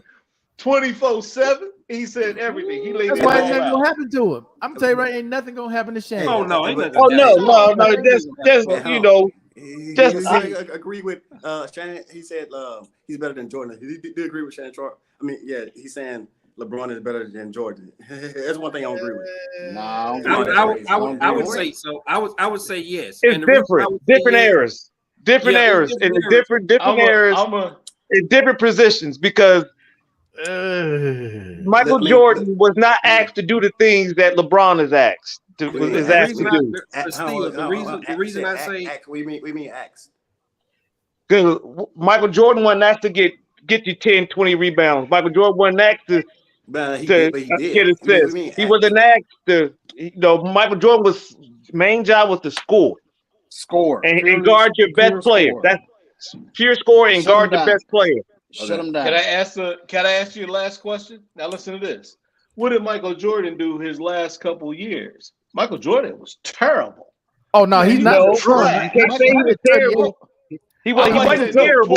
No, he was trash. No, he was trash. When he was his last years in the NBA, Michael Jordan still averaged 20 was points. He was not like LeBron James. He didn't play as long either. Exactly. But he didn't play as long. Michael Jordan was his last year by Michael Jordan. Hold on. By Michael Jordan standards, yes, he was trash. But if you look at his numbers, he still was averaging over 18 points. Yeah, I know, but look at what Michael. But his average was 29. So of course that looked like he's trash. And plus he wasn't as, like I said, Bron came in at 18 years old. His first 3 years, LeBron was so. Yeah. LeBron didn't become who he was until about his 6th year in the leagues when he really took it over. Yeah, so look, the thing about Jordan to make him so better than LeBron is a couple of things. Okay, first off, Jordan won Defensive Player of the Year 2. I mean, he won axed. He did it. It might he was axed or not. He won Defensive Player of the Year. I think won it a couple of times. Of course, that's what I said. That's what I said. That's what I said, Mike. No, but look what Michael Jordan was surrounded with. He had some Scottie Pippen. Man, come on. He had Kerr. He had all. Get him. LeBron James didn't have nobody but LeBron James. I don't want to hear that. No, you can't say that. When he went to Miami, negative. I'm about to take the win out your sails. No, you ain't gonna take the win out your when he went to Miami. When he went to Miami, look at that Miami team. No. He had Ray Allen. He had Dwayne Wade, a prime Dwayne Wade. He had Chris Bosh. He had Gary Payton. Gary Payton was still there. Yeah, I know, but listen to this. But Gary Payton was on his way out. Okay, Jordan had Hodges. He had Hodges. He had 3-point specialist.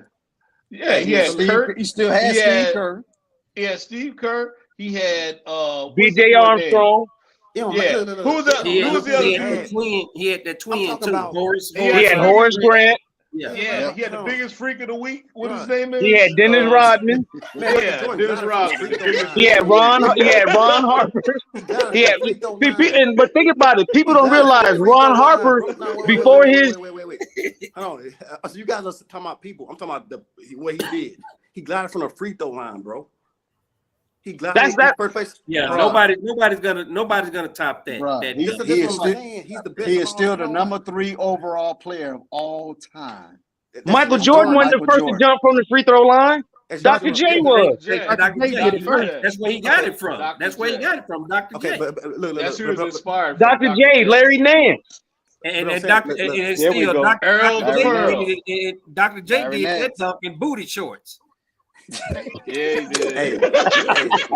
Hey, look. Maybe some but Dr. J, back to Dr. J. See, what people don't realize in Dr. J time was they used to undercut Dr. J. Dr. J used to hold on now. I've been around a while. Hold on. Dr. J, they used to be in Philadelphia. He put one finger up and they would say, "Is there a doctor in the house?" The team would clear to the side, 5 players be in front of him. Dr. J would come down the middle and slam on him. It's about Jordan. It's got to change the whole subject. Hey, so hold on. Hey, so like Bird said the best compliment I've heard in my life about anybody. Larry Bird said this, and I'm paraphrasing. Larry Bird said playing against Michael Jordan was literally like playing against God with a basketball. Look it up. Google it. Jesus, but he said that was Michael Jordan. That was Jesus disguised as Michael Jordan. Jesus and sneakers. That's what he said. Jesus and sneakers. He said, but think about it. But go back. Michael Jordan never beat the elite teams to get to the title. He never beat the Lakers. Well, he beat the Lakers once, but that was the old Lakers. He didn't beat the Showtime Lakers. Detroit. Mike never beat the Showtime Lakers. You talking about Jordan? Never. Detroit. Yes, he did. Yes, he did. Come on, man. What Showtime Lakers he beat? Showtime Lakers. He beat the old Showtime Lakers. The old. He beat the old. He beat the old. Yeah, he did. They were still Showtime. No, it wasn't Showtime. They wasn't Showtime. You see what I got on my wall? That wasn't the Showtime Lakers that he beat in the 92 finals, 91. That wasn't Showtime Lakers. That was Magic Johnson when he came back. Cooper wasn't on that team. Was Cooper on that team?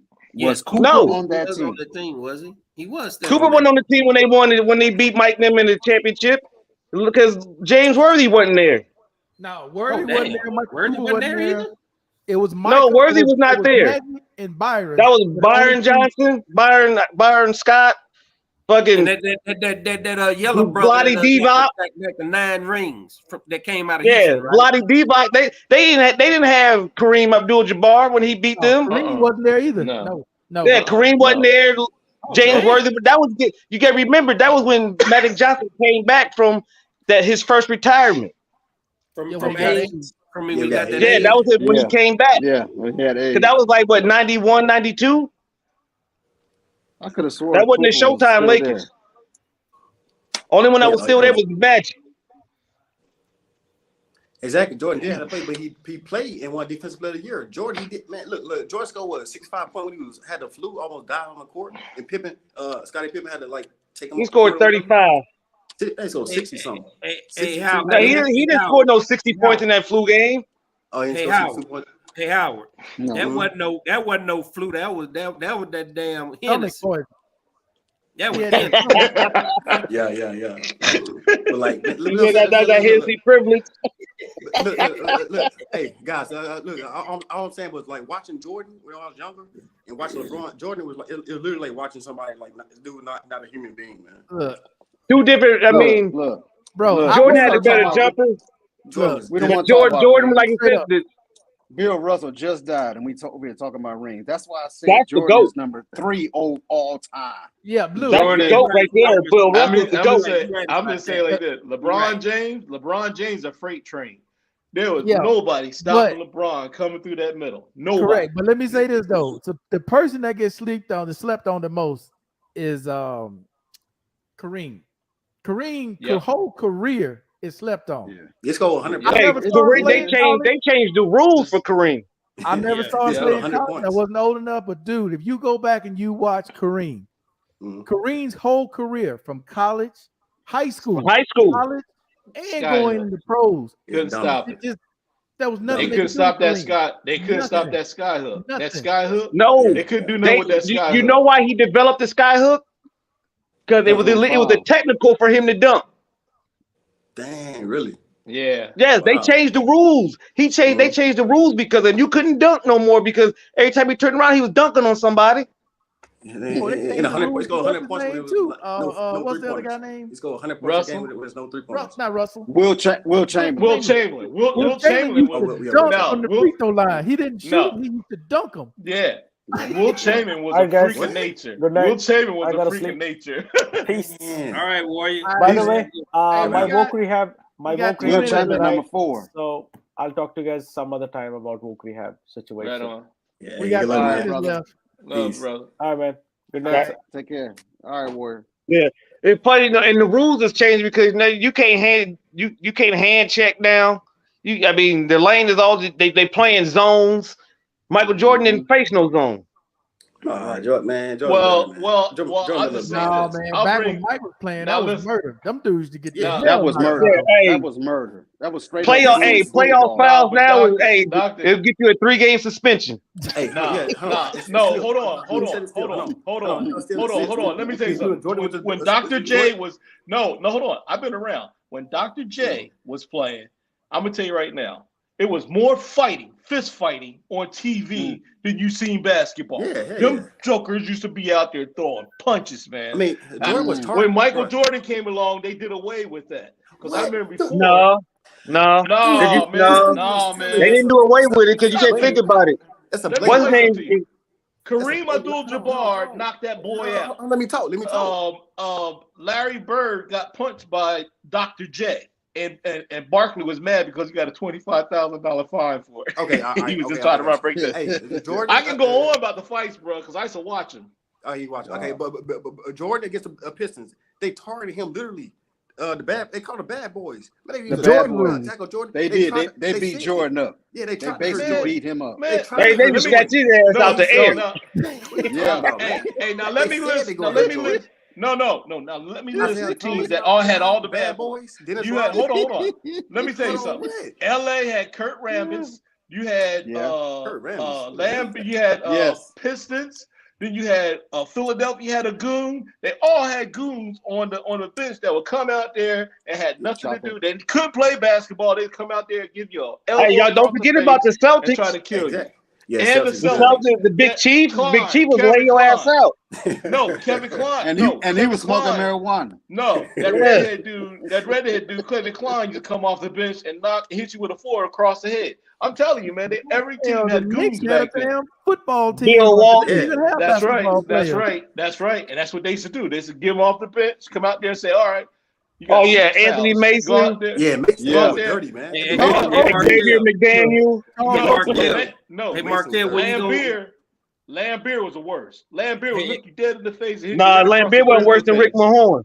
Rick Mahorn was the worst. Basketball player. Neither one of them was basketball players. Lambeer would look you in the face and hit the referee and then hit you in the face with the elbow. Yeah, what's up, Markel? When you gonna post those Super Bowl predictions, man? When it happens, they remember we all who did I pick? Right, Philly. I'm gonna tell you right now. We got what 2 more games next week? Did I pick it? Did I pick anybody? Did I pick? Did I pick Philly and Kansas City? Baby. Hold up. Yeah. So hold up. Still picked the Steelers, but then he changed his mind. What's that? Eagles and KC. KC, yeah. Yeah. Well, KC limping right now. Same for me. Yeah, he got hurt today. That's a bad action. No, but in my heart, I gotta always go with Pittsburgh, but we didn't make the playoffs. Almost. You didn't make the play in. Hey, y'all didn't make the play in. Blake, who did you have? I had San Francisco. I can't remember who else. You got San Francisco. I gotta pull the now. video. That's what I'm saying. If you pull I picked the Bengals and I picked the 49ers. As long as the 49ers beat Dallas. I don't know if they can't protect Burrow, then he ain't gonna beat them in Buffalo. Now, he can't take 4 sacks against Buffalo. That's true. But then again, Buffalo don't have Von Miller either, though. Right. But let me explain this to you. Philadelphia Eagles, that's my team. And I'm gonna tell you right now. Oh, but they beat the brakes off them today. That defense and that offense, you ain't gonna stop them. That's true. That's true. They can stop. I think the only team that can give them problems throw the ball. in the NFC, the only people that give them problems is 49ers. 49ers. That's true. Yeah. That's right. I agree. But you know what? I'm expecting tomorrow a beatdown. You think 49ers gonna beat the brakes off Dallas? Really? Yeah. Because Diggs ain't trying to tackle Debo. But Hey, Debo, no, but I'm gonna tell you right now. Diggs don't want. Hey, Diggs is not trying to tackle nobody. He ain't trying to tackle me. Listen. When the 49ers come to Philadelphia, Purdy the Bird, that's what he gonna be. He gonna be Purdy the Bird, because you know what he's gonna be taste like. He gonna taste just like chicken when them Eagles get finished with him. But I don't think the Eagles could beat. I don't think the Eagles could beat any team in the AFC though. Yeah, they can. That's not true. Come on, Steele. Come on. You got to be kidding. Steele. Come on, man. Hey, Jalen Hurts is not 100%. If Mahomes, no, he's not. He's not. He's like 75%. He ran for 40 yards. I can throw 40 yards. I agree with Steele. Hurt is not 100%. He's not 100. I can throw 40 yards. He impressed me throw a 55, 60-yard bomb, and let me know your shoulder is all right. Hey, and I guarantee you, 38-7. That speaks. That's the Giants. The Giants can't beat my high school team. Who should have never been in the playoffs. Guys they played good overall. It's not about they played good. The coach for the Giants shouldn't even be there. He should be fired. Look, all I'm gonna say is this. I told you all when we were on last time before the national championship game, Georgia was going to destroy TCU. Oh man, I knew that. That was an old-fashioned ass whooping. Hey, still, and that team deserved it. Hey, I told you all. I said by a minimum of 20 points, minimum 20. Yeah. They gonna get destroyed. What'd you say, Howard? Go ahead. Hurts don't have to be 100%. They can still win. Their team. They run Thank you. Well, Howard. No, but you got to be able to keep against that AFC. He's gonna have to be 100% because he got to score. He got to score. He's got to put up points. No, listen. The Eagles can rush. They can run the ball. Man, they can throw the ball. Let me explain something to you. We rush. You know how many rushing yards Philadelphia put on them today? 256 yards of rushing. That's the Giants. But the Giants couldn't beat my high school team. No, wait. We did it on other teams. We did it on other teams. Hold up, Mr. B. The AFC is a whole different animal. Them young quarterbacks. That's like the SEC. That young quarterback with the young receivers, man, you got to score some points. You got to put up points. Yeah, I understand that, but I'm gonna tell you right now, they got to score on the Philadelphia Eagles. Let me name Fletcher Cox, Jordan Davis, Hargraves. These guys, we got five guys that got over 11 sacks. We had 70 sacks throughout the whole season. 70 sacks throughout the whole season. And I'm gonna tell you, throughout the whole season. Only way they got a chance is if they play the Bengals, because the Bengals' offensive line is straight garbage. No, they can't protect Burrow. No, they can't protect Burrow. I'm gonna tell you right now that Philadelphia Eagles average 6 sacks a game. Come on, man. Against the NFC. Mr. B, look at their schedule. Against the NFC. Hold up. Let's look at the Eagles' schedule.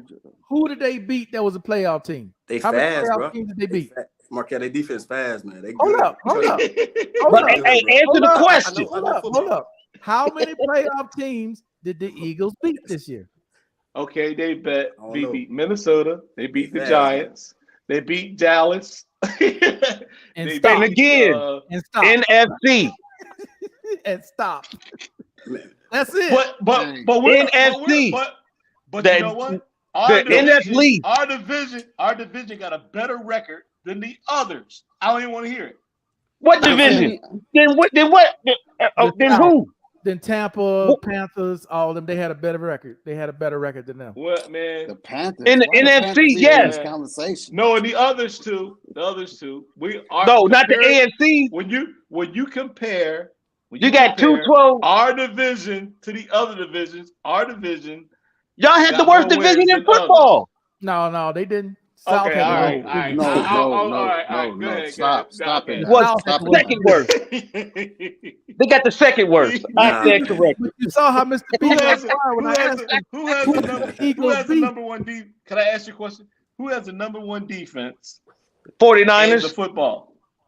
49ers. Who has the second best defense? Philly. Who has the number one offense in rushing? Kansas City. Philly. No, Kansas no, City. I know you lying. Still walk up here lying to me with a straight face. I caught you. I know I caught you. You ain't right. Guys, Still ain't right. they barely won today. Still, You ain't right. Still, you ain't right. You know you wrong. You wrong in the two left shoes. Hey, real talk. Real talk. Let's say right now, those guys will win the Super Bowl. I think Philly will win the Super Bowl. I saw KC. Thank you, KC Howard. barely won. They barely won. Man, KC looked like garbage. They barely today. won, and a boy hurt. Patrick, he hurt. Yeah, but, Hey, but the Jaguars ain't a walk. The Jaguars wasn't a walk in the park. That's a whole different team. Exactly. Yeah. Them boys, Yeah, they got an off. They got a quarterback. bro, We look at whipped it like them. this. We Look at it like whipped this. the Real talk. Jaguars. Real talk. We Y'all look whipped at it the like this. Jaguars. Still, I see it. Still, we Eagles whipped the Look at it like Jaguars. this. Hold on. Yeah, I just said, but in the beginning of the season, but they turned that whole. That's a whole different team that y'all played the first time. Hold We're a whole different team too. We got Dominic Sue and we got Joseph. Hold on. He go Dominic. He go get it suspended. He go do something stupid. We got running. Hold up. One got second. Jordan. 1 second. Okay. 1 second. Here's my thing, and I'm gonna just say this: the Eagles are a good team. They look very good playing against weaker opponents. Anytime that they go against somebody equal to them, they don't perform the same way. Case in point, Dallas Cowboys. They didn't play. Hold up. Wait. Hold up, Mr. B. Hold up. That's Compton High right now. Come on. Hold up. All I'm saying is, man, you got to look at their schedule, and then you look at everybody else's schedule who's left, and you see who they play versus who the Eagles play. That's totally different. The Eagles were trash. Excuse me. The Eagles were trash the year before, which is why they got an easier schedule. That's how they end up getting all these wins. But when they go against better competition, let's see what they do. Because the Giants were not better competition. Y'all gonna be hearing some Meek Mills. They're gonna be spitting some Meek Mills, talking about all the haters out there. Bro, look, it's not hate, man. It's facts. The Eagles had a trash record. They got an easy schedule. If they beat the 49ers, I have a little bit more faith in them. Hey, look. Now listen, we went with Minshew. We almost beat Dallas with Minshew. Almost is like almost has some ass. That don't count. Hey, I'm almost only counting horseshoes and hand grenades. Yeah, almost don't mean nothing. Yeah, I know. If was a fifth, we all be drunk. I understand that. Seeing the players, seeing the players and seeing the teams, seeing them. I think what, like I said, right now, nobody now that Buffalo's kind of hurt. I don't think anybody really wants to see them, but they defense is limping right now. Hey, I'm saying the Eagles, they're healthy. I'm telling you, man, they're all healthy. They're all. Well, I'm talking about Buffalo because they missing Von Miller. Look, one of their cornerbacks. Well, two of their cornerbacks. They down to their third string quarterback now. I'm saying, look. Maddox, Eagles cornerbacks. Maddox is gonna be back. Maddox is gonna be back. Is he gonna be back? Yep. And Garner, this dude got 6 interceptions. He got one tonight. You guys cornerback. DBs are the best. No, I'm talking about for Buffalo though. Buffalo defense is they limping, but that offense is high power. The Bills ain't gonna go. I think, like I said, if they can get to, nobody really. The sleeper really is the Bengals because if they can protect Burrow, they're gonna be a problem. If they can protect him, because they got, they got to be able to protect him though. Howard, are they a sleeper when they looking like Dominguez High? Yeah. Howard, let me ask you a question. No, because I mean, you got if you're a football out of the AFC team and you can't, because everybody's run the ball. Planning on seeing the Bills in the chart in KC, but I think the Bengals can upset Buffalo. But you gotta. I agree. Howard, listen. You have to run the ball. If you cannot run the ball, because I'm gonna tell you right now, when it gets to the fourth quarter, what do? You run that ball. When you run the ball, you take the time. They manage time. Philadelphia Eagles can run the ball. They can throw the ball on you. They can do it all. Their secondary can shut you down. Their front four and defense won't let you run. They got yes, they do, man. I don't know if they got the best secondary. bro. Because that 49ers secondary, that 49ers secondary is not to be fooled with. But they're Not at all. No, the 49ers secondary is trash. The against 49ers secondary is trash still. That's who the Eagles. No, They're trash. still they're faster than Mr. B, go to sleep. the Eagles. yeah. I think I think he The 49ers. He's sleep deprived. Look at the statistics. They even talked about it today. They said the 49ers secondary is their weak link. They said that's the weakest part of their defense, but their front four. that's the strongest part of Philly's defense. No. Hey man, I'm gonna have to tap out, man. I'm gonna have to tap Yeah, out. we about to get up off here now, man. Markel started something.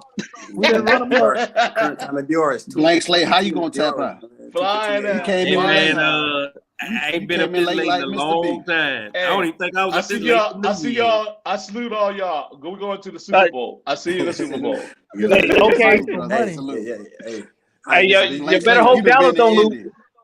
Nah, if you don't be nice, if you don't be nice, I'm not letting none of y'all watch the Super Bowl, man. I'm all your stuff gonna be cut off. All right, y'all. Be nice. Stay back time, stay back channel. Yes, sir. Later. Good live. Hi, Markel. Thank you, brother. All right, guys. All right, Mr. Bob. Hey, I brother. appreciate everybody coming on. I appreciate everybody watching, man. But we about to get up out of here. You guys enjoy the rest of your early Sunday morning. Until the next Later. time, bro. Later, brother. Peace.